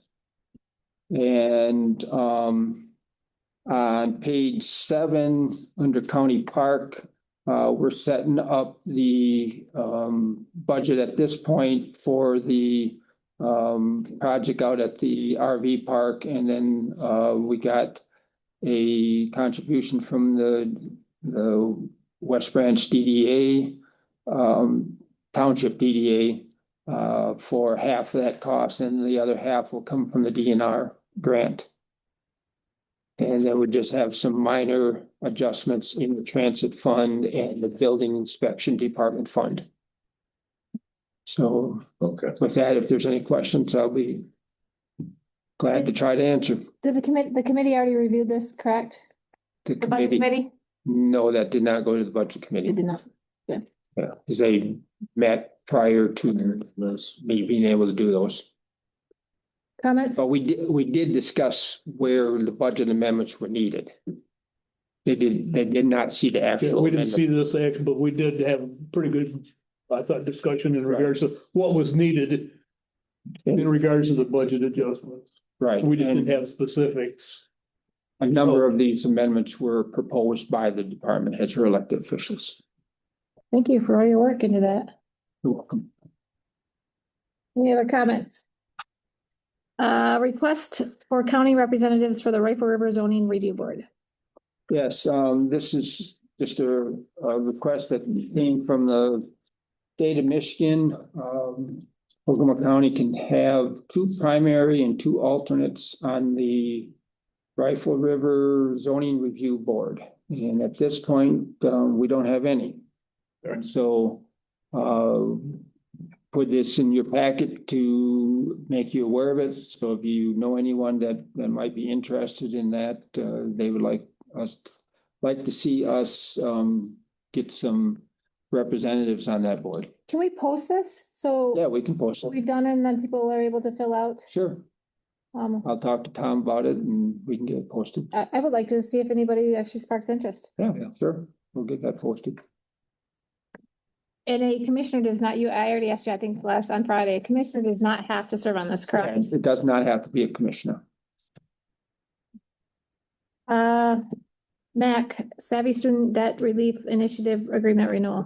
Yeah, this is something that you approved the original agreement back in May of last year. And so they're looking to see whether or not you want to extend the term for another 2 years. And I think some employees have used, I asked you, some employees have utilized I'm this? aware of employees have signed up for it, whether or not they've used it or not. I don't have that information. And there's no cost to us. There is no cost to us. Comments, questions, commissioners? I remember when this came up. Yeah, It was offered to, that's fine. Yeah, it's fine. absolutely. The benefit for the employees. Absolutely. Okay, restricted fund balance for post-employment benefits. Okay, this is something that's coming from my background is, now that you have stabilized your finances, I think that you should consider restricting some of your fund balance to cover liabilities that you've committed to but have not funded in the past. This is N, O, and P. You might, these are all together. Pretty much, I mean, related to what you're talking about. N and O is what I'm speaking to. Okay, now. okay. So you allow employees to bank their PTO time. And when they leave, you write them a check for that amount, but you don't have any money set aside for that. And so what I'm recommending on the accrued employee benefits side, that you restrict part of your general fund so that you're showing good faith to the employees that you've made a promise to, that the money will be there if when it's time to make their payment. Then the other thing that you have a liability related to is the retiree health insurance. You still have some employees that are entitled to retiree health insurance. You have a liability related to that and you have not funded that. And so my recommendation is that you consider, again, restricting part of your general fund balance to offset that liability. And then just each year after your audit, you'll get a new value of what the cost that liability is, and then each year make an adjustment to those restricted funds to match what the liability is. Right. So that's what N and O is about. Yes, Karen's very much advocating for this. Yes. Yes. Okay. Any questions related to N and O? Just you're looking at what for a number? So based on the September 30th, 2025 audit for the accrued PTO, you're talking $412,679. For your retiree health insurance, you're talking $475,989.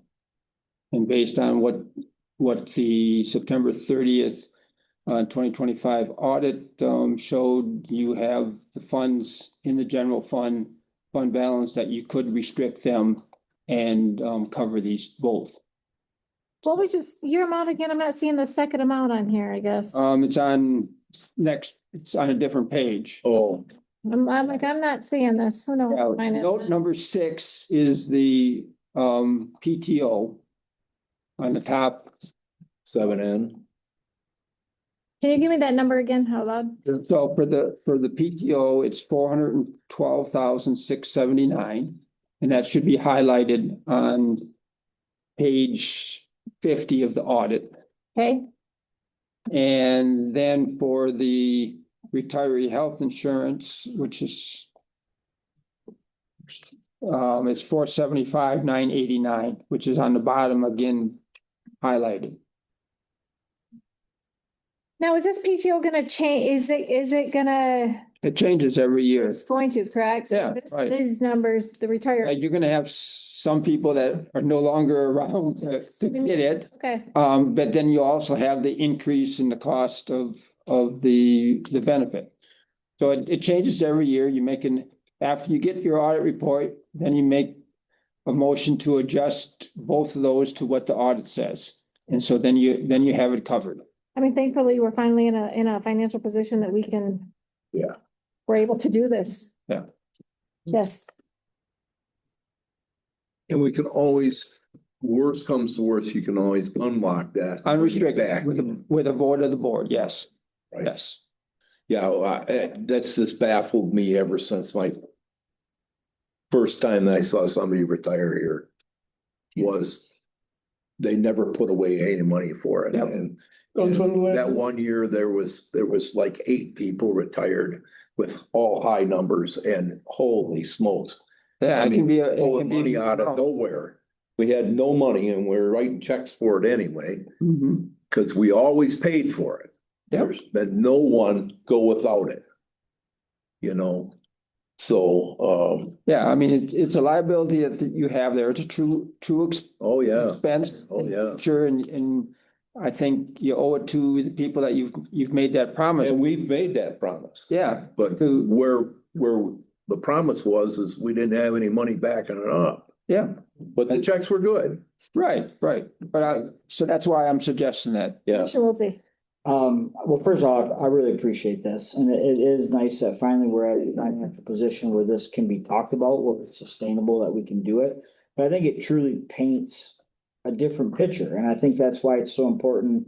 I know a lot of commissioners talk about this, why we have to continue to stay united and work hard and make sure to save money, because it changes things. You know, you're talking people thinking we got $1.8 million. Well, why don't you use some of that money to help fund other things? So maybe we don't need to have this millage or that millage. Well, it changes things. These are liabilities that we have to be accounted for.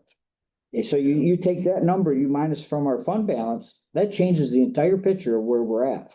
So I mean, it's great that we're here, that we can do this, but it's just another reason why we need to continue to work hard, and we have to be smart, and we have to maybe make some more hard decisions, because this is something that was never talked about before. Right. Commissioner Mayhew, did you have something? The retirement's different than the health, correct?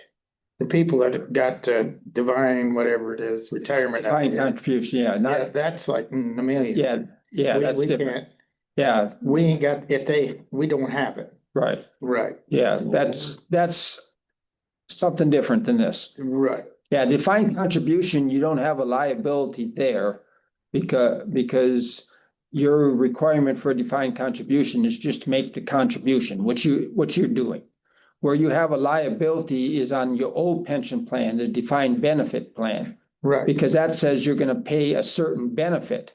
And so if the stock market goes down, you got less money to pay that benefit. Right. If it goes up, then, yeah. What Tim was saying, I thought it was like. But our percentage on our unpaid liability is pretty good. Yeah, it is, We right. have a very good rating on that Yeah. percentage, a lot Right. better than most municipalities. Nobody's at 100%. No, I'm just saying, I know that we got quite a, if that come due, we wouldn't have it.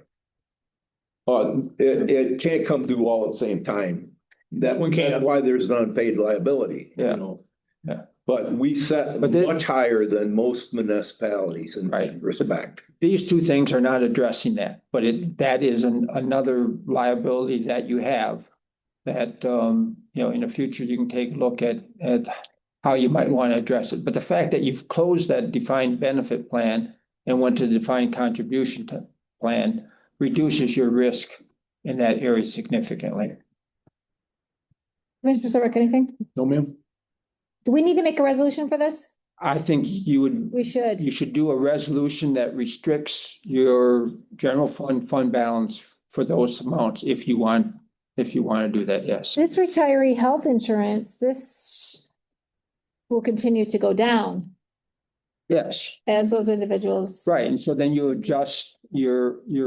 We discontinued that quite a long time ago. Long time ago, 1980. Has it been? Think so? Well, I can tell you that's the last time the sheriff got any, was in the eighties. Well, That was nothing, no. It was just, that was huge. That was a huge cost. Okay. Funding a capital improvement fund and equipment replacement fund. Okay, so the board authorized putting together a capital improvement program, which we've started that process, sent out notices to department heads and elected officials looking for capital projects, which is basically building and infrastructure like parking lots and such, and for equipment that they think will be needed over the next 5 years. Oh, nice. And so those are starting to come in, and we'll be putting together a list for the board to take a look at and make a priority on which ones you want to do. So that's the first step in the process, and frankly, that's the easier step. The second step is funding it. And so what I've did in Mason County in the past is we set up a capital improvement fund for building projects and a equipment replacement fund for vehicle and equipment type projects. And so then within that fund, we would say, okay, let's say there, just hypothetically, there's 200,000 in the equipment replacement fund. You might have 50,000 for replacing sheriff vehicles because you know you're going to have to replace them. So let's plan for those replacement. 25,000 for replacing computers and so on and so forth, so that you have funds within those two funds restricted for different projects. And then when it's time to make those purchases, you have the money there to do that. What were your two separate categories? Capital improvement fund and equipment replacement fund. Those are two. And so then the question is, how do you fund that? Right. What I would recommend is, now that your delinquent tax fund is funded in the manner that you can make the purchases of the delinquent taxes from the local units of government without having to borrow money. And so that's adequately funded now, that you look at each year the amount of revenue created by the delinquent tax. You leave a third of it in there because, you know, the delinquent tax settlement amount will increase off over time because property taxes go up. And then you put a third of it into the equipment replacement fund and a third of it into the public improvement fund. And so that way you slowly build up the funds necessary to make the purchases when they're there. So it's not a scramble when something comes up and you need it. Right. Utilizing interest from that fund in a third, and a third. Right. Well, not just interest, but the increase of it, of the fund. Yeah, and then because you're putting money into that, you're also those funds will also earn interest, which again helps offset the cost of those projects. And so, question, comment on that. Sure. So we actually, though, this is great stuff. So we actually right now are sitting with a great base, because we've asked Karen a number of times. Okay, Karen, tax revolving fund. Yep. What do you feel comfortable? And obviously, you know, that number we'd look at closely, that we could spend right now for major capital improvements that will help us offset costs in the future. Yep. Things that need to that gets me to the second part of my. Yeah, and she said, I mean, we were in that $2+ million range. Right. That's the second part of how you fund it, is that you take a look at the amount that's surplus in the delinquent tax fund right now.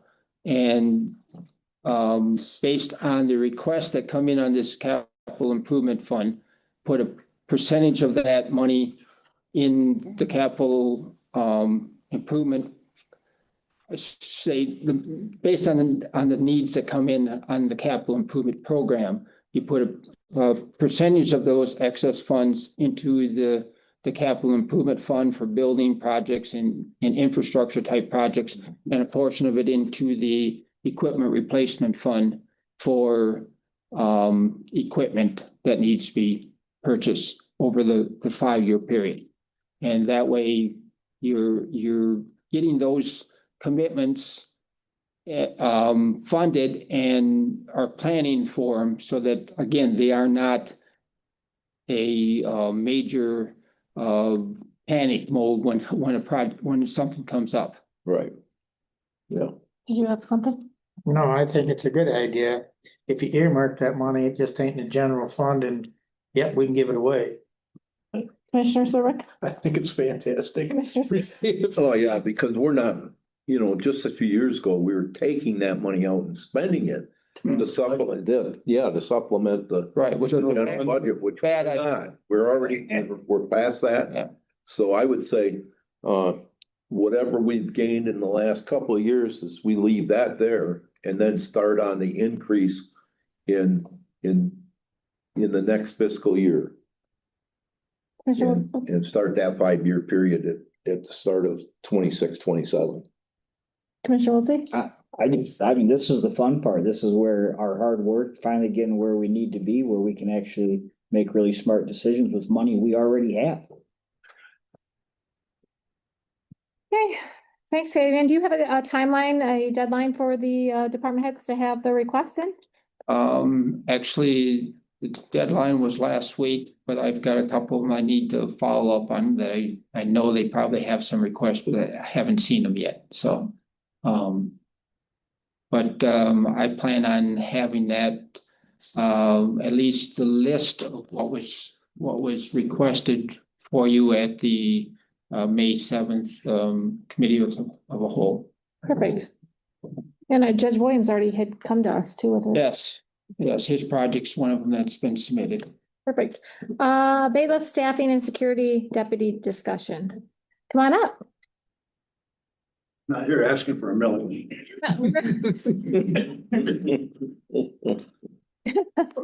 Are you sure? Now's your chance. Changed my mind.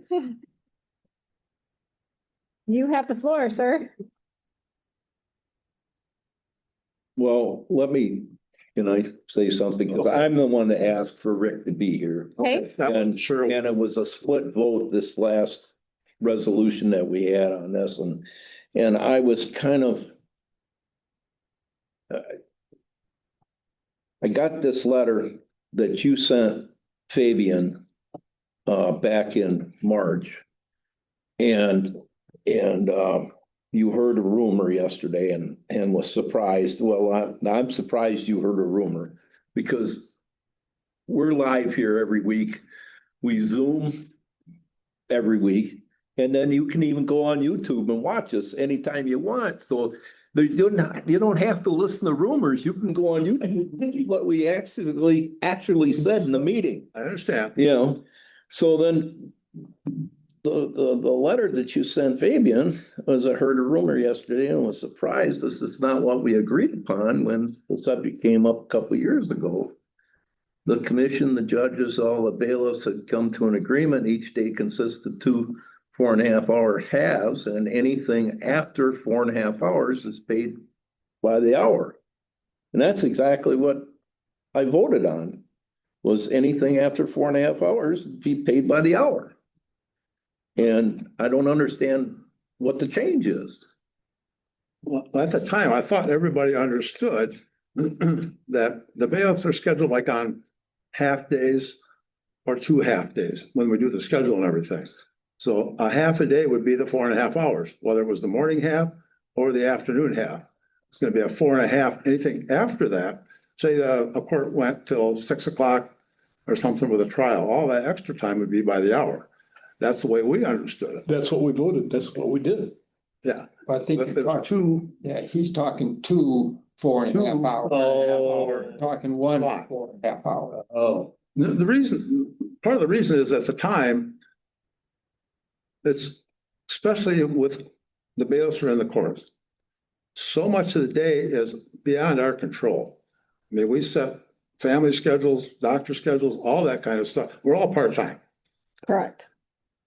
So we look at the schedule, and so I can work that day.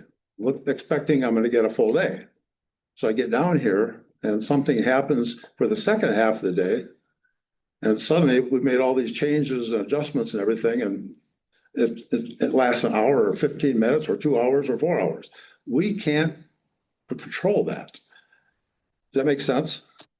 Well, and through all these different talks, I hear about people leaving after the morning shift and they live 30 minutes away. I can't believe that everybody lives 30 minutes away.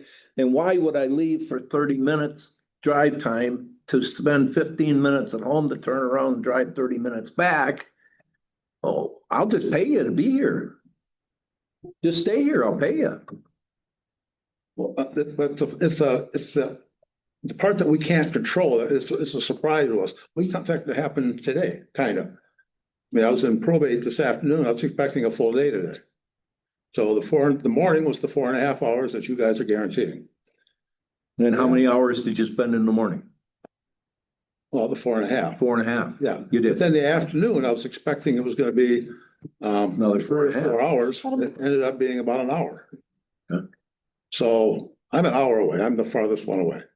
So I came down here expecting a full day, and it ends up being an hour in the afternoon.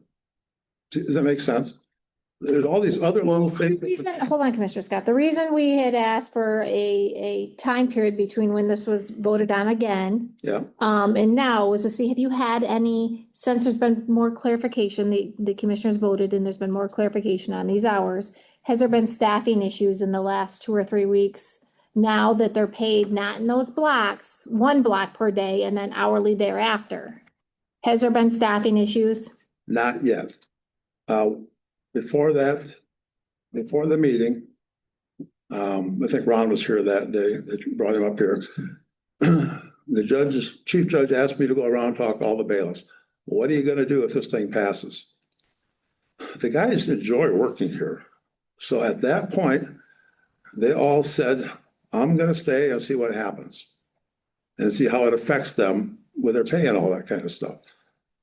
Does that make sense? It does, 100%. You know, I think it's sad that it has came to this because I think there was some oversight. There was more of a scheduling issue where you had a specific, I hate to say individual because I hate to individualize this, but was really seemed to be, because I looked over the scheduling, or I should say the timesheets, that really seemed to be utilizing this 4.5 hours and 4.5 hours, but it was nowhere as close to an 8 or a 9 hour day. And it seemed to be happening more individualized based versus the whole group of individuals. It's more of a court base.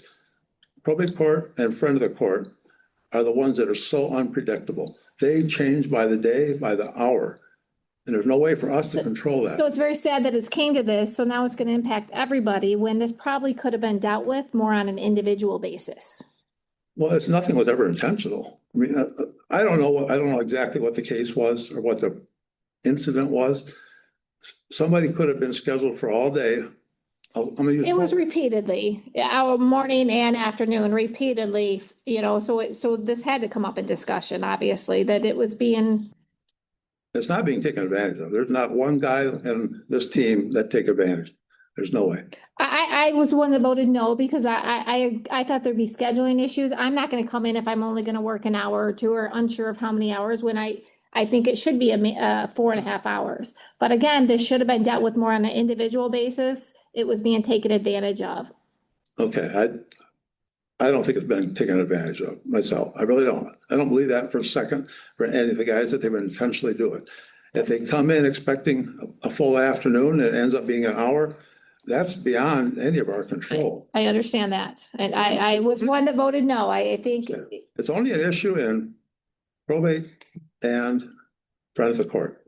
District court is pretty much always the same. Circuit court is pretty much always the same. The hall is always the same.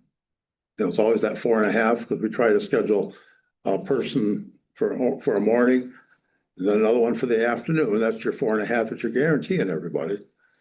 There are no benefits. You guys don't, you're right, you're part-time. You get nothing else besides a paycheck. We get nothing else. I mean, and none of these guys, I mean, we're all a bunch of retired people, that don't want to work all the time. Correct.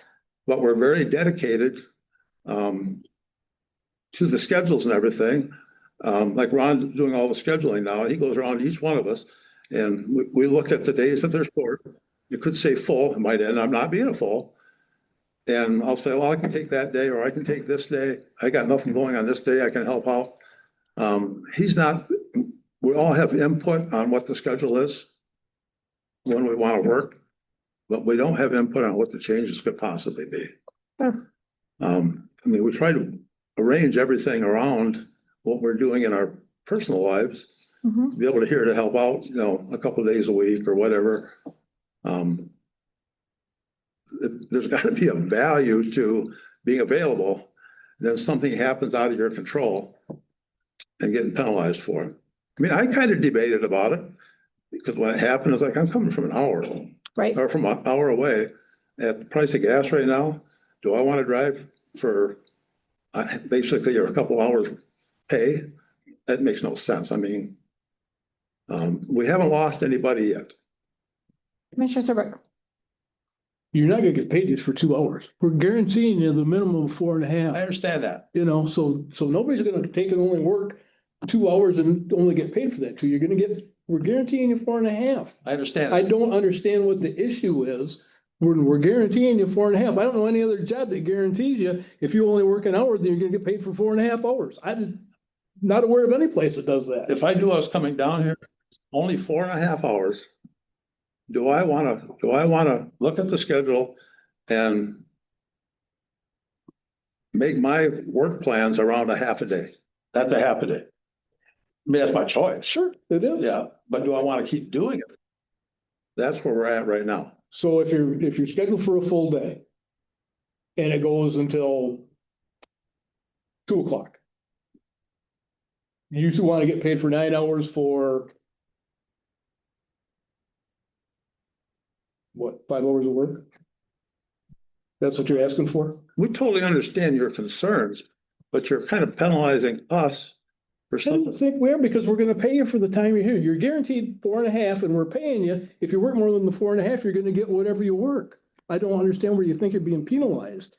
Okay. I don't. I really don't, Rick. I mean, you know. Commissioner Mayhew. Yeah, you guys are the lowest paid other than us. Yeah, I'm not even getting 4.5 today. And I understand it, and I understand you, but if you split it, if you'd worked your 4.5 in the morning, another guy would have come in. I see what you're saying, and he works an hour, he's gonna get paid 4.5. Exactly. I know this. Yeah. And I was one that was, because you have no control. I understand that, but And we don't have enough people right now to do that. I understand. I gotta come for a half a day. And this is a mandated service. You lost 2 to 3. So if there's not staff in the courts, what happens? If there's no bailiff in the court. Yeah, Well, right now, we had a security meeting last week. And I brought up at the meeting that we're like right close to not having enough people. And Mr. Wiltsey got on and said, you don't want that. We don't want that. My choice would be the hall's always, down at the entrance is always going to be staffed. Then it's going to be a priority with the courts. In my mind, it would be probate first, because that's where we have the most problems. District court second. The last one would be circuit court. And circuit court and district court, there was always jail personnel or deputies in those courtrooms. They could get by, and we have in the past, without a bailiff there if it came down to that. And like the bailiff, several times, like the bailiff in district court would just kind of bounce back and forth, poking your head into circuit when there's stuff going on, just to make sure everything's, under control and there's no issues, or the judge doesn't look at you and say, hey, can I talk to you about something? But we're not at that point yet. I'm just afraid that we're going to get to that point. I think we're advertising for, Based on, pardon? it's on the agenda for them. yeah, it's gonna be hard for you to advertise when the hours are so uncertain. When what? When the hours are so uncertain. Well, we hopefully we can still find people. I don't understand, I don't understand because I work up in Mayo too. They advertised up there last year and they had like 40 to 50 applicants. We did it down here a few years ago, never got one. And I'm like, that makes no sense to me. There's a lot more people down here between here, Standish, Gladwin, Right. than there is up there. I don't get that how that can be. So that's why we're trying again. And years ago, the commission at the time wanted me to go to Michigan Works and advertise. That's not the people we want. No offense, but that's not who we want here. I've gone to the VA to say if there's any veterans that have come into the community, never got a response. Now, it's been a few years. It's not like we're not trying. We've got a couple potentials right now. I mean, we got maybe 8 or 9, maybe 8 bailiffs, I'm not sure. You could have 15, it's not gonna cost you any more. It's just gonna be easier for us to fill spots and everything. If something comes up, I mean, Ron Vaughn can't work for a month because of surgery. So everybody's trying to help each other with that. Commissioner, Wiltie. Well, I appreciate you, Rick. I appreciate all of our court security and bailiffs. I've been very adamant the last while that I feel that this needs to be restructured. How many days a week are you working? Am I? Yeah. I try for 2. You're working 2 days a week? Because you told me in the past you were usually. Pardon? You've told in the past that you usually work 1 day a week. Somebody told you that. Yeah, I'm gonna bring up a different thing right now. Can I change the subject just a little bit? Go ahead. Yeah. Several months ago, this whole thing was thrown into chaos Mhm. because people were listening to other people in the building that were spreading lies. It really hurt the bailiffs. I mean, because you had a good group of bailiffs here, you still do, that are dedicated. They're being called, that no morale within the group. This group is so tight. I don't understand why people were listening to that stuff. They were very hurt by this whole thing. There was stuff that I relayed to the administrator at the time that made some changes that without anybody knowing it was going to happen, that should never have happened. And it hurt the bailiffs a lot that people were listening to that kind of stuff. I think we're getting over that, but we still got the same group hanging in there, but that should never happen. And that's all a communication thing. You've called me before. Mr. Scott's called me before. Anybody can call me at any time. If there's an issue and you're wondering about something, just give me a call. It's a whole lot easier if we communicate than, to not. I could tell, I watched the meeting 2 weeks ago. I could tell, no offense to anybody, nobody really understands what goes in the courtroom and all that scheduling and stuff.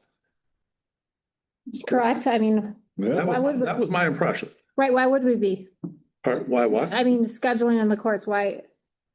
How the courts work, it's all that kind of stuff. Okay. How things can go away, how things get added.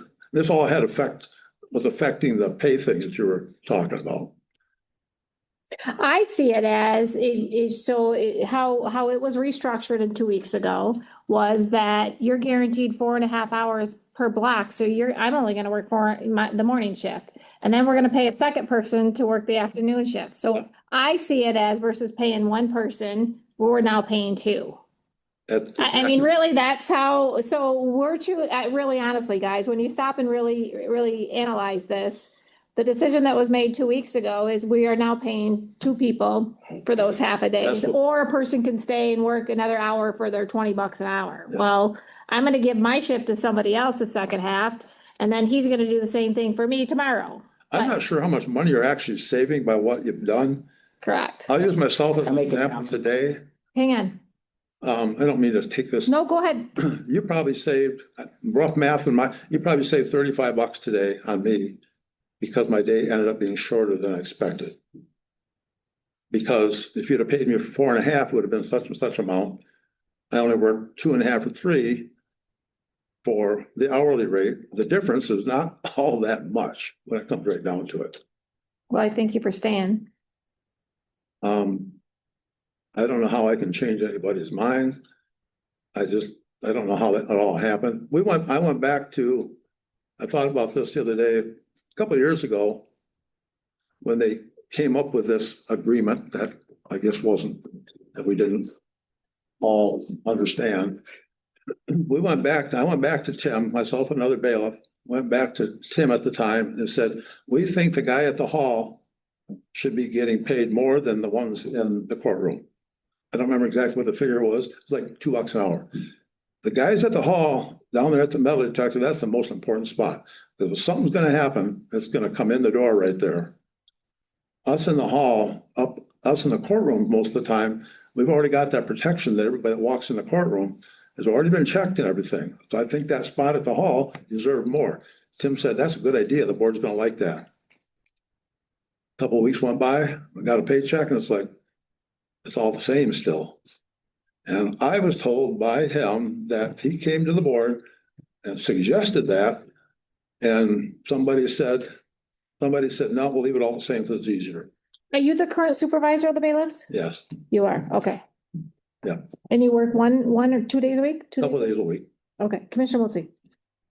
So back to the 2-day, when you said that I was listening to other people, we'd have to go back in our security building notes, but I pretty sure that you have stated that you work on average 1 day a week. We could go back and look. Anyways, we'll move forward from that. So if what Commissioner David said that now, again, and I appreciate all of you guys and what you guys do, security of this court and our employees and our residents is very important. But if we're truly now doing this where we're bringing in different bailiffs, court securities as a point to make, well, I'm not going to work another hour, so Jim can get 4.5 more hours. No, listen, if that's where we're at, that is another reason why I'm so adamant that our system is broken. We need to change the system we have in place. You said right away when you first started talking, this is a part-time job for you guys. Yes. The system we have right now, going what Commissioner David said, if that is the case, that is wrong. Our taxpayers deserve better than that. What I said was, is after that decision 2 weeks ago, that's how I viewed it. What's happening, I don't know, I have not reviewed. That has not happened. That's why I wanted this little break. I wanted to see if there was a staffing issue, if you've been short-staffed in the past 2 weeks since this decision was made. So We have that's, not been short-staffed yet. okay. And we're so close with numbers. That's why I brought it up at the security meeting Okay. last week. Authorization to hire a bailiff. You looking to post this? Can I, Oh, I'm sorry. say Go ahead. something? I think it has been. Rick, you said you don't know if you can change anybody's mind yet. I think you have. I don't go upstairs. I don't have to. I don't usually get a reason to go upstairs. Okay. I used to go up there to have to get eviction papers, but I haven't had to do that in a long time. I don't know what goes on upstairs. I guess the perception I got is what I see downstairs. I see a morning guy and I see an afternoon guy. I don't see a morning guy that works the afternoon. Now, Ron, when he came in here, and I think he came under your direction, I don't know, or he just volunteered to come. Right. I don't know, but he said that he usually works past noon on days, some days, and he just works right on through. He walks the building and everything else, and I don't have a problem with that. And I'll pay him for every damn minute he's here, But I think my perception is that I see a guy in the morning and I see a guy in the afternoon. And like tonight, Jim's working overtime over his allotted time, and we're going to pay him right up to the time we finally get the heck out of here. And so I guess I'm rethinking this whole thing. And you're convincing me. Okay, so if you don't think you're convincing anybody, you're convincing me. Okay, because that's what it is. I think, this whole system of having somebody downstairs, the same system you had upstairs. It was just the metal detector was in the hallway. Now we just moved it downstairs. As far as I'm concerned, there was a guy that had to stand by that up there. So the same guy stands down next to it here. Right. We didn't add any more people. There's no more people. No, but there's more people comes through this scanner. Sure, because there's more people who go to the downstairs offices and stuff like that. I get that part. Okay, well, I see your point. I've rethought this. Going back to what kind of a related topic real quick, what kind of got off on there. There's some good things came out of what happened several months ago. the training thing, Paul's done a great job with us, providing training, which will help with your liabilities, concerns and all that kind of stuff. Working with Paul like we have been, I mean, I enjoy working with him. We're still trying to figure out exactly how they're gonna work with us or who's gonna be in charge. I'm not sure. That's kind of between you guys and Paul, I think, or Brian and Paul. But I've told Paul, whatever we can do to work together, Absolutely. share, responsibilities, we're all for that. Okay, David, do you have anything to add to this conversation? No, other than the fact that part of what we were going to discuss is the new job description on the possible full-time employee. That was in your. If I have it here. And you were just getting to that question with Rick when I asked to say something. Did you have something first, Commissioner Serbrook? When you guys were under the full day, half day thing, what were the dollar figures then? Was it 50 and 100? Is that what, I'm trying to remember before we went to this hourly thing, what you guys were getting when you worked a half a day and then what you got if you worked a full day? Both, how much was a half a day? Ron? It was by the hour, whatever. I thought, wasn't it at one point in time that you guys were either paid for a half a day or a full day? Yeah. What was that dollar amount? It was basically the same thing. In fact, when we moved the detector downstairs, Craig was very supportive of coming up with that starting amount, having it down there. Right. Because he took the half a day, however many hours that was, and divided it by 4 or 5 or something like that. And that was what the hourly pay would have been if you'd have been paid by the hour. Something changed about we can't go half day, full day anymore. I think it was a sick time, something, yeah, I know something came up with where you made the new sick time. Yeah, well, I think it was. Who's currently managing your scheduling? Who's doing the scheduling for you guys? Ron does it right now. Ron? Okay. Yeah. And he has been for how long? A year. Oh, that long? Well, quite a while. I used to do it. Ralph did it before me. He's doing a great job with it. Because he's here so much. Ron? Yeah. That was the gentleman that was here last. He's here. See, I can't, do you see, there's a chair right back there. Yeah, you're Okay. behind the chair. I can't see. Okay, I'm sorry, That's okay. again, I think this all came to a head because it was more of a scheduling issue than. But are we gonna go on to this? That was the intent. Okay, Well, you were gonna ask Rick his opinion on that, not really. Well, no, he was- that. She was talking about, he wants to hire another part-time person. And so we need to put it out there. the board needs to authorize. How many part times you want? I know, but that's, Paul, we don't know who's doing the hiring right now. I don't know if we are or whether the sheriff's department is, or whether we're working together to do that. You're working together to do. Okay. So the last time I tried to get somebody on, I was told by the clerk's office that we don't do the hiring anymore. You're not doing it anymore. It's church department does it. Like, to Paul, and he's like, I guess I don't know either. Paul, Am I Paul? You're nominated. Tag, you're up. you're always in the hot seat. Am I close? Yeah, oh, you're correct, Nate. The disconnect was what the hiring process was gonna be, because so they're Tracy and there are steps to the hiring process, and she wasn't gonna jump through them without some other department head type of thing, so. Yeah. So So there's two issues Go ahead. we want to get resolved tonight, or at least discuss. One, you would like to hire another part-time person while the board decides what you're gonna do long-term. Absolutely. At least. So If we can get 2 or 3 to be Yeah, great. exactly. At least. So we're looking to get authorization to post that part-time You position. guys are good with that, everybody? God, yes. Well, Yes. Rick, you made the point. I mean, doesn't matter if we got The bigger. 7 or 8, or we got 28. Doesn't matter. Doesn't cost us anymore because we got so many people Yeah, it's working. based on the The schedule. bigger pool you got to draw from, the better off we are. Yeah, we're drawing out of a part-time pool. So that takes care of item R, that Okay. we'll get that. Let's give them permission to do Yeah. 3 or 4. If he thinks he can get maybe 40 applicants like up north or something. We got two or three that are local ones that are kind of, I'm waiting for an answer from them, see if they can help out. Perfect. So that would be great if they would come, even if it was just, I'll use an example. I don't mean to drag this out. No, You're fine. Tom Howard, who is no longer here, his son does afternoons on Fridays. Always does the afternoon on Friday downstairs. I said to Tom the other day, I said, think about this. Why don't you come and do Friday mornings? So he'd be there in the morning.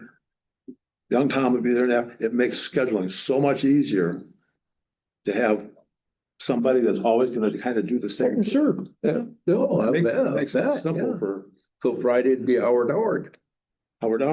4.5 math. That's easy. Possibly. Possibly. You haven't told me yet. Okay, next. Let me get out of your way. Pardon me? I'll get out of your way. This is for courthouse security officer position. So all that is just another, I tweaked the job description. That would be a job description that would fall under the administrator. So it's just something else for the conversation.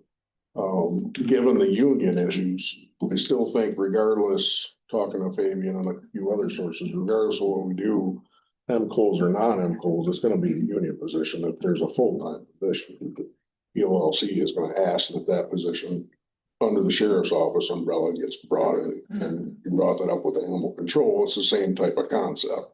Right. So all I did was just tweak the job description to be the administrator, or the reviewer one would be the administrator. So again, that's just to look at and to talk about here in the total thing. And change it to, so that's not an MCO's position. The MCOs, the third one that I'll draft up is under the sheriff's office. The sheriff talk a little bit to that. So why if it's not an MCO's position, can it still not be underneath the sheriff's office? It can be, but what I'm saying is it's still gonna have some union connotations to it. It's gonna fall into the. Right, even if you say the requirement is non-MCOs, an MCOs officer could apply for it. Could. And if he's within your department, he'll get bumping rights. I think there will have to be more conversations under the umbrella of the sheriff's office with the union for a full-time position. Because they'd be deputized and they'd be doing those supervisory things that are built into that job description that would suck them into the union, which would then potentially cause a grievance, and then we'd have to sort that out, or we'd have to go into negotiations for a letter of understanding. No, because I read I'd asked to review that. Ultimately, it's the sheriff's decision who he puts in that position. That's part of the contention. That they want the ability, like the promotions, they want the ability, because it's such a small office, for movement, for opportunities to do other things other than work midnights. I thought that was pretty clearly stated. Yeah. That would be our stance. At the end of the day, the sheriff Has the has authority. the right.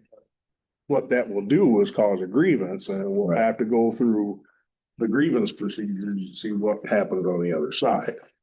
Yeah. What? And it's the sheriff's decision on who he hires. Management rights clause. That's a management rights clause, yes. That doesn't mean that the union can't grieve it. Yeah, they can grieve it. Yeah. And then you've got issues like morale problems. If all of a sudden you come down and clamp down and say, no, and we're not gonna do this, then the signal gets sent to the night shift, all through the night shift, that we're never gonna get off this shift. If I was working a night shift, that's exactly what I would think. Sure. If I could just say a couple of things. Go ahead. Paul and I had conversation of this in detail, a lot. What we come up with, I really, and we really believe we should just probably leave it in-house. I think the issues that we had a couple months ago is all worked out. We are willing to do the background checks to help him hire, because we have the means to do that. We can do the thorough background for our next hiree here. We will help the shooting. We will take you guys to the range. We'll get you qualified. We have to do that, and we will help with the education. The program that Paul has got them enrolled in, we'll do that. But in order for us to really put somebody in here to take, we're gonna have to have them under our umbrella working here full time, because I gotta have somebody that's gonna relay what's going on. I can't do it part-time because the biggest problem is the part-time's not here all the time. And if I take it over, we take it over, we need somebody in here that we can control and hear what's going on. And Rick, you made a very, very good valid point. That door is the most important spot right there. If something's gonna happen, that's where it's gonna happen at. And or I think everybody that works that should work as one and do it the same. Because if you get more than one person in that position, people are gonna do things a little differently, and you can't do that. It's gotta be all one. So as long as, it's, on what I'm hearing, as long as Rick can recruit the people, let's keep it the way it is. Now, if he gets to a point where we can't find people, then we may have to shift gears and hire full time. But up until that time, it's working. I think the pool can grow. It's like Rick says, it's not gonna cost us any more. Is that your recommendation, Sheriff? That's my recommendation, is to leave it in-house. I think a lot of the issues that we had is dissolved. I really do. I've seen it flow a lot better. We will certainly help. We're there to help you. And he knows that, Rick knows that. We're on a really good playing field here, so. I think the application process goes to you. You get the application online, right? What I've been told. Yeah. And what you do with it, I'm not sure whether you're gonna send it to them or to me or. Well, it comes down to what the board decides. So, question. Go ahead. So going that route, then it would still stay that ultimately then the county administrator is the one who would oversee the operation still. I would ultimately, right? I mean, that's suggest that because for one reason is because that individual's in the building. He's here all the time, he or she, whoever you may hire.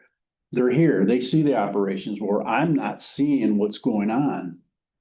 So I would say leave it in-house and let the administrator one more question, kind of work with you and supersede everything that's working good. One more question. Go ahead. So, you guys, you and the undersheriff recently were up at Crawford County to view their operation. They had a full-time person in position that was not IMCO certified. Right. Now, was that full-time position underneath the sheriff's wing? Yes. Yes. Supervised by the jail administrator. That's where I was gonna go. But that's a prime example. He has somebody, sheriff up there has somebody working directly under his umbrella full time, who's in that building all the time. That's what we need. So to save money, leave it where it's at. Let the administrator kind of supersede that. And Rick is doing a phenomenal job. I really believe that the issues are gone. I really do. That's the way I see it. I'm gonna disagree, just in the fact, and this is only my opinion from what we heard from Crawford County. I mean, this is a security position. This department is security. In my opinion, this should be underneath the sheriff's office. The county administrator, I agree they're here. I agree they're an in-between person. I think that this should be, the jail administrator should play part in this. I don't know exactly what part yet. That's not my area to determine, but a jail administrator, we don't have the same jail structure we used to have. I know things are much different now. I think the jail administrator should play a part somehow, some way in this, and I think this should fall underneath with the administrator underneath of the sheriff's office as a go-between. Commissioner Scott. The jail administrator is a Monday through Friday position. He's salary. Is he scheduled Monday through Friday? Well, it all depends. That's the problem. Well, that's what I mean. Now, if he does the weekends every other or something like that, then he's not gonna be the eyes on 5 day a week guy that we're talking about. we've talked about the jail administrator, the current structure of the jail. The jail administrator is your extra player. So when there are gaps to fill, Right. when there are transport holes, you know, he's really key to making this new concept of what we're dealing with for a year and a half now work. And he's just learning now how to be an administrator. He really didn't have a strong background as an administrator, and we are Okay. working with him What for about, supervision purposes and that type of stuff. what about your lieutenant position? Could they? I mean, I'm thinking that conflicts are gonna be the exception, not the rule. Here, I gotta say, you know, any conflictions and conflicts in the security in the courthouse is gonna be just an exception, not a rule every day. I don't think anybody has to come down every day and supervise the people that you hire. No, I think it's gonna go smooth. It goes smooth now. We've not had. I'm confused on what you mean by conflict. Well, we're sitting here talking about who's gonna watch over and make sure there's no conflicts. Well, there isn't any conflict. There hasn't been. There's no history of it. I think we're working well together. What the chain there? There's not a chain of command. Nobody knows the leadership. There's, from what we've developed over the last couple of months, from everything that happened, and I don't know it all, nor do I want to. It's because there's chaos and nobody knew who the leader was. Yeah. So that's kind of how all of this issue came about. And now with the scheduling issues and that's, we don't have a hierarchy here that people agree upon. Am I wrong? It was one. Well, your sheriff is suggesting the administrator and you're suggesting somebody else. There's the conflict right now. I'm yeah, I don't disagree. The county The administrator. conflict right now. Okay. I really think his people know he's in charge. They go to him for anything, so. Well, they just brought to us Crawford County that had a pretty good hierarchy. They got really lucky in finding that guy up there. Very lucky. They like it. They have a different jail set up with additional bodies for corrections, and I think that's where the difference lies. Right. Fabian, have you seen an administrator, head of security? Oh, I'm doing too. Were you at Mason? At Mason, I was not, I had a security. No. Who was? Actually, we had a two-tier system. At the door, we had rent-a-cops. And they were overseen by the chief judge. And then we also had a MCO's officer that was in the building, who his typical role was to be in the courtroom when needed, and he was overseen by the sheriff. So that's the structure that we had there. Right. I guess until there's conflict with the new county administrator, if that's what you guys agree upon. And until there's staffing issues or other issues. The one thing that Yes. Fabian knows, and this gal has never been an administrator before, correct? Well, she's been a court administrator, I but know, not, but but not a county administrator. Yeah. But how much stuff slipped through the crack between Tim and you that you have learned since Tim left? Well, I would say this is one thing that's But kind of slipped through the crack at the beginning because I wasn't familiar with the fact that bailiffs were under me until an issue came up. and the cleaning lady and the yard Yeah, guy. And, right. But what I'm saying is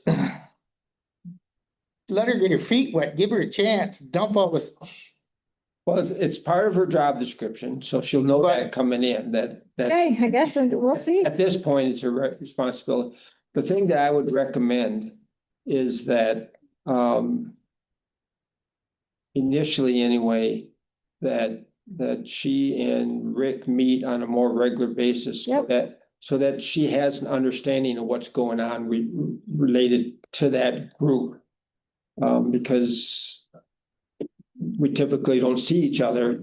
And so part of this whole issue is a communication type thing. And so I think maybe once every week or every 2 weeks, depending on what she feels comfortable with, that Rick and her meet to just have a discussion on how things are going. And the security meetings are once a month? What's that? The new Francine. administrator. Which we're hiring a lady. Francine. I didn't know. Yeah, yeah. The rumor has it. Rumor has it. Yeah, we just got the rumor tonight. Can I make it? I just want to make a note, I'm still in favor for a full-time position. I think we need to have a full-time position. I did forget Francine's got quite a bit of court administration experience, so. Does have that. It's pretty tough to compare. Fabian's not here 5 days a week. She will be. Right. Right. We can come back and That makes. I think that's what we need to do. So too. I do appreciate the Let's fact keep of this- communication and everything, that's great. That's good. And the security meetings as well, you guys are active monthly, right? It's quarterly. Maybe we should change. We could I think we should change. do bi-monthly or monthly for a while. I think we should do monthly for a while when she gets in here and then see how it goes. Let's do that. Thanks, guys. All right. Thank you. And Rick, thanks for coming. Thanks for the Just to time. clarify, Sheriff, I'm still Yes, gonna go be ahead. in the mix with training and. Yes. Especially in this. Absolutely. transition, so, yeah, I just wanna make sure that Well, that training and everything's important. training and scheduling and any help with hiring. Your free time, Paul. Yeah. Yeah, your free time. Hey, guys, before we get to commissioner comments, let's go back to the millages. We need to make some Before you do that, I just want a clarification on item number, or letter, excuse me. P, He?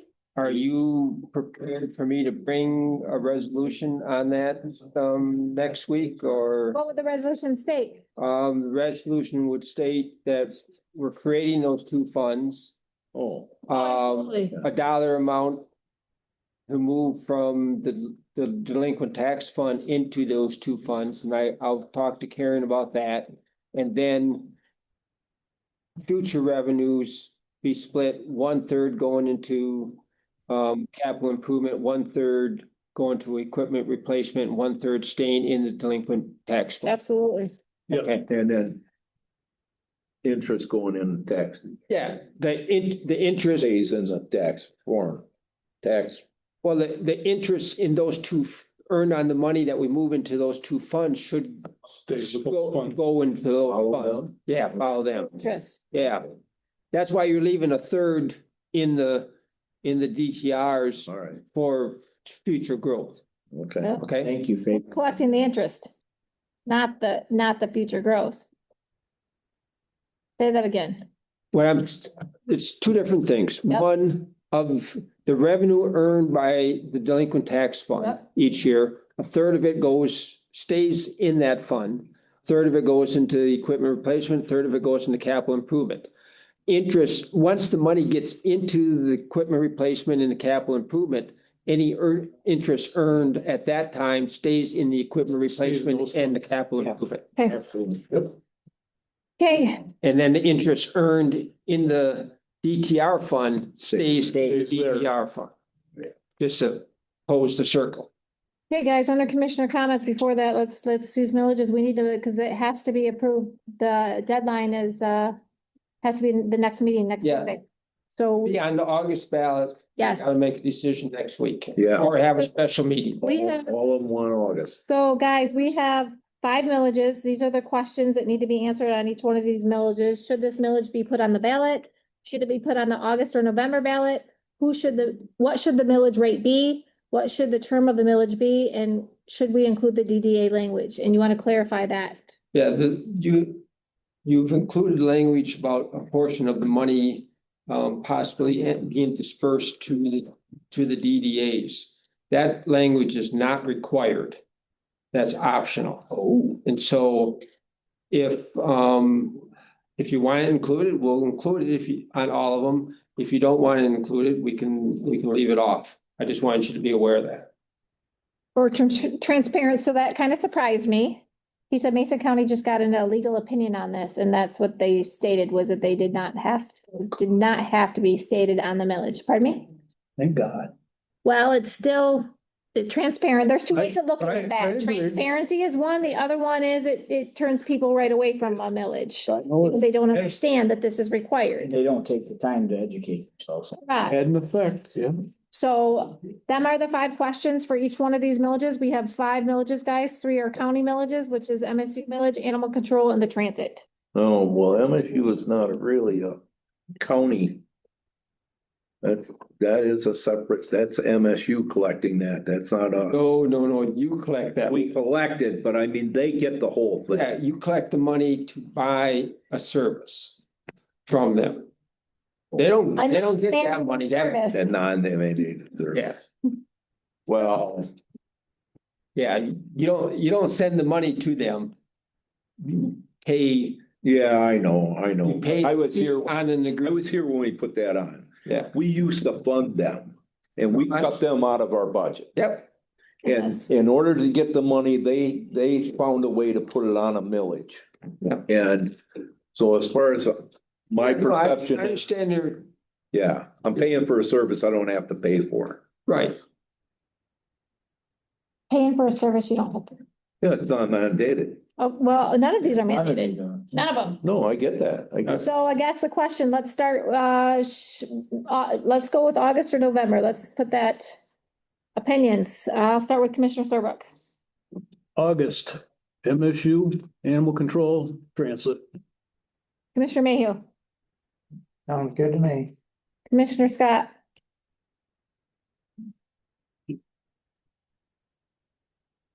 Are we gonna, on any of, either one of the county millages, transit or animal shelter, are we gonna ask for a second one if it fails the first time? Oh. 2 years ago, this is what we voted on in the beginning. We said we weren't going to do that. We weren't gonna put it back on, but then we did. yeah, I'm not comfortable answering that until we see the statistics, the numbers, I can't give you my honest, because I don't want to have to change that opinion and It's 80-20, you'll have one opinion. If it loses by one vote, you'll have a different opinion. I get what a close election is. I lost by one vote. Yeah. I know how that goes. So I'm gonna ask you again, August or November ballot, what do you want to see? And when? Well, I'd like to see the road commission ballot in August. I think it has the best chance in August. I don't have them.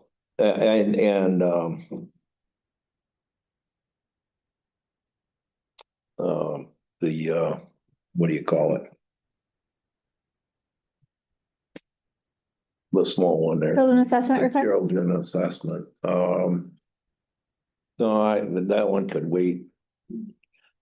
I just see the road commission. That's the only one that I think August, but How about the only one I county have. ones? That's the only one I have an opinion on. So you want August for road commission only? No. It's The three county ones you want in August too, right? it doesn't matter to me. Doesn't matter to me. The only one that matters to me in August is that you can put them all four, the other four, or all another three, or just two. I don't care. Okay, Commissioner Wiltie. I'm putting a lot of time and thought into this. I really do feel the road commission millage, if passed, would be beneficial, and we would see some real good things come from that. But the transit, it's so important that we get this transit millage passed. And I just don't know the difference whether constituents looking at 3 or 4. Because I, for sure, November for the children's assessment for me. I'd like to see the road commission in August, but I just think that MSU, animal control, animal shelter, and transit, even though not mandated, are very, very important to this community. We've had them. We need them. There's those 3 for August, and then road commission.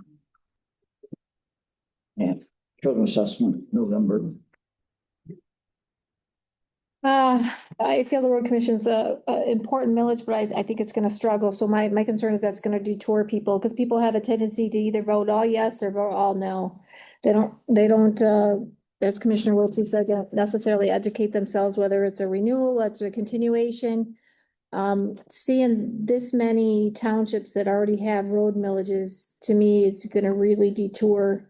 They're gonna have to really educate the public on where they want to spend, county wide millage versus these general townships that already have that millage. So my worry is if that's put on in August, that could hurt these other millages. I agree, these most important to me at this point in time, definitely 100% the transit millage request. Animal control millage, I think, is very much necessary as far as where it's at. I don't support an increase by any means at this point in time, but I do support the transit, the animal control. MSU, of course, I'm a big advocate of that as well. I think people pretty much either are gonna vote yes or no on that. I don't care so much if that's on August or November. If that was on November, that may make it so that, you know, maybe these other ones would pass. I don't know. I don't have an opinion on that one, whether that's August or November, but definitely I want to see the transit millage request and the animal control in August and the road commission, November. Because my concern again is, even though I think that's very important, I want to make that very clear. My concern is if the constituents see that, they will check no to the other ones. So I think we got three on the road or on the August, the transit, MSU and animal control for sure. Okay, so then how do you want to handle the resolutions? Do you want to just bring the three that you want in August to the next week's meeting, and then the November ones approve those in the summer, or how do you want to handle that? Can we make a comment in there about possibility, I guess, so that the way the public's aware of the road should there, do you see what I'm saying? Yeah, I guess the other thing you could do is you could approve putting them on the November ballot next week. I think that's. Vote on. That's what I would like to do. Yes. Yeah, vote on all. Eliminate them in the verbiage. So it doesn't look like we're dismissing their request. So we vote on all five, the three county ones in August, the two non-county ones put on the November ballot. Yes. Okay. Millage rate B, you guys in favor of? We got that one, Number 3, what should the millage rate be? Yeah, I mean, the only one that's open is, or that you discussed something different was, on the animal control, if you want to make that full-time or part-time, so. I'd like to make a comment on that. Go ahead. Listen to Commissioner David, you make a good point. I understand the sustainability of that position is what I keep going back at, because he is doing such a good job, but yet also this is a very vulnerable moment right now. Our constituents are taxed out. We need that to pass. I think we should probably just stay with where we're at and call it good. And possibly revisit it if they need more hours, you know, see where they're at with funding wise and see if we're able to pull it from other places. It's a possibility. What should the terms, I think they pretty much spelled I'm out. in agreement with what those terms were being, 5, 6, 8, 6, Five- and five. 5. 5 for the road commission, 6 for transit, 8 for MSU, 6 for animal control, And 5. 5 on the Children's Assessment Center. And have we looked at like the big picture of that, like the strategy of it for how? That will be on the ballot, won't it? Yes, The amount of. yes. Yeah, that'll be in the language, yeah. Road commission is a The whole. way they're gonna word it. they're not- What's that? Isn't the road commission a whole mill? Yeah. No, I was just saying what the years were, Oh, the years, okay, how long 5. what the duration all right, of the levy would be. yeah. You know what I was saying though about staggering? Are we, I see that. these years, I mean, have we looked at that like on a whiteboard, written down everything? This is when this is gonna, have we seen that? Well, what I'll do that for the meeting, and then if you want to change from what they requested, you amend the resolution to go from 5 to 4 if you want to do that, or, Right. Yeah. We could look at that and be like, Well, that yeah. works. Yeah, yeah. I think we had the discussion earlier where Fabian was gonna take and show all the millages that we've got and when those expire. So we've got an idea, so we Right. could follow that. I would hope they've put quite a bit of thought into this. I mean, this is their funding, this is their money, that I would hope with these proposals they brought to us, that they put that strategic thought into it. But they might have been aware of the overall. Well, then when they all asked- these come due. This is their funding, this is their livelihood. Should we include the DDA language? Commissioner Wiltie, yes or no? Well, I mean, obviously, this is something we're still working on. We're trying to get this figured out with this DDA, but currently the way it is, we have not been able to get anybody to commit, sign the paperwork to be able to truly say that there's not that possibility that they'll capture. So I'm all about full transparency. I hate reading it on there, but the thing I'm concerned is if we take it off, the people again that aren't educating themselves, and sadly, there's quite a few. I hope more people educate themselves for this coming year because of the importance of all these millages. But if they don't, now they don't read that, they think, oh, okay, now I'm no longer, then they find out that they are, and then. So I wish we could have got it done, but we didn't get it done, and I don't see how we can just take it off now with it still being the case. Commissioner Scott? Yes or no? Oh, my township doesn't take anything other than just the county millages already. They've already agreed.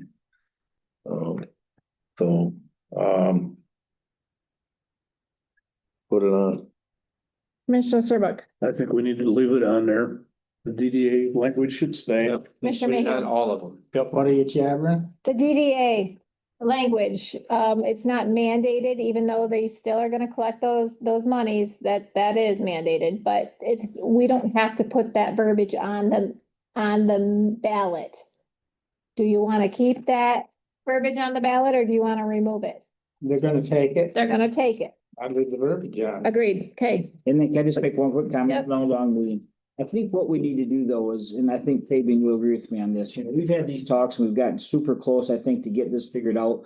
A lot of people think though that this DDAs are taking all this, all that. It's actually quite a very minute, small number. It is. So what we need to do is we need to figure a way that we can get this out there to educate our residents so they know that this number is extremely small, because a lot of people just think that DDA is taking this big pile of money, and that's not the case. So I know this is for future talks, but I think with the combination of a consistent message on these villages, the importance of what we have, and then also a message of saying exactly what is happening with this DDA, and we need to figure a way to get it out there to our people.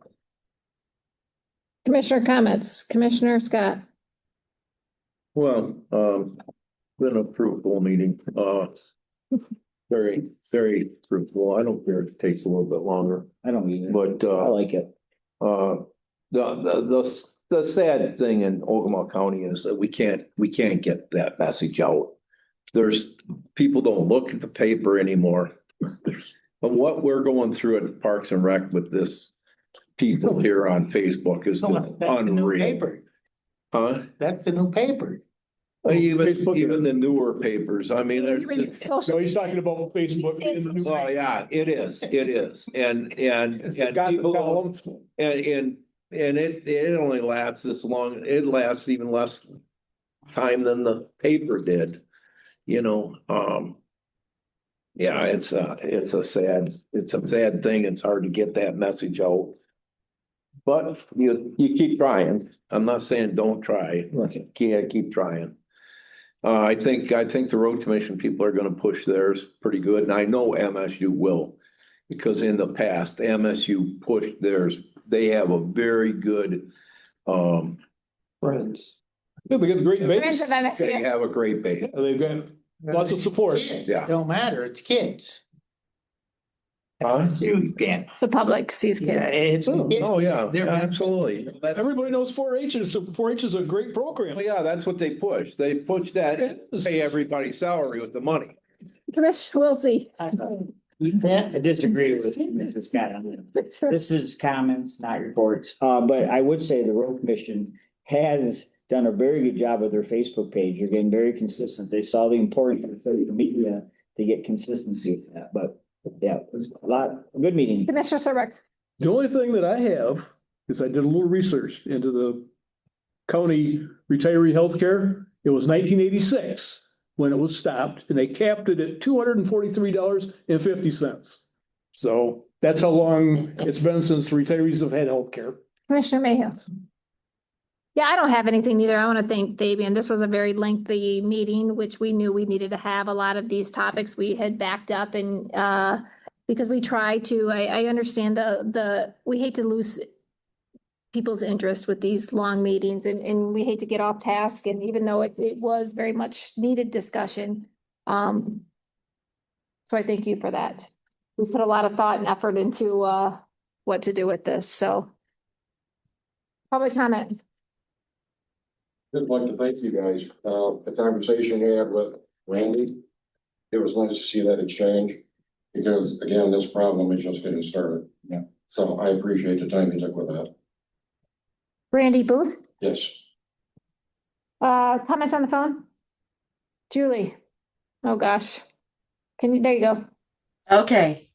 Well, maybe I can't start my video, but what I'll just say is we do offer a lot of programs in the county that are not paid for directly by millage dollars. So we think that at some point it does even out, but thank you so much for your support and for helping us to move this forward. We really appreciate it. We think that we are continuing to deliver value to Ogemaw County. You know, if you ever need to wonder where your money's going, just know that I'm sitting in my office here in the county right now, because I wanted to hear what else was going on. After I finished my other meeting, I came back to this meeting. So thank you so much and have a good evening, everyone. Good work. Thanks, Julie. Hey, Wiggly. Any other public comment? Oops, come on up, sir. I'm sorry. You gotta be quicker. You're sleeping back there. You didn't make Brad walk up there. The other Mr. Schultron. Hi, Mr. Sheltron. That's what I did. I just got two things. One, I see there's an opening on the Rifle River zoning review board. Yep. Yes, sir. 40 years ago, I served on that, so I would be interested in getting back on it. There'll be an application online. I asked my wife to do that. Or Fabian could probably help you. The other issue is, we were talking about the security here. 3 years ago, I had major heart surgery and they installed what they call a micro loop. And I had a card from my cardiologist and I got security and they wouldn't honor it. So we had a long discussion and they gave me Mr. Effort's phone number and I called him from the courthouse and he sent out a text message immediately. And now I don't have to worry about going to the medical. The door knows how important you are. No, it's, I just want to thank Mr. Everett for what he did. Absolutely. Right on it. And I can't go through the metal detector because the loop is just connected to the hospital in Bay City. So I just wanted to personally thank Mr. Everett for what he did. It was very nice to hear positive comments. Unfortunately, in today's society, it's typically negative. So thank you. You're welcome. Yeah, thank you. Any other public comment? Motion to adjourn? You bet. Support? I. Nobody, they want thanks. I don't. I'm right now. And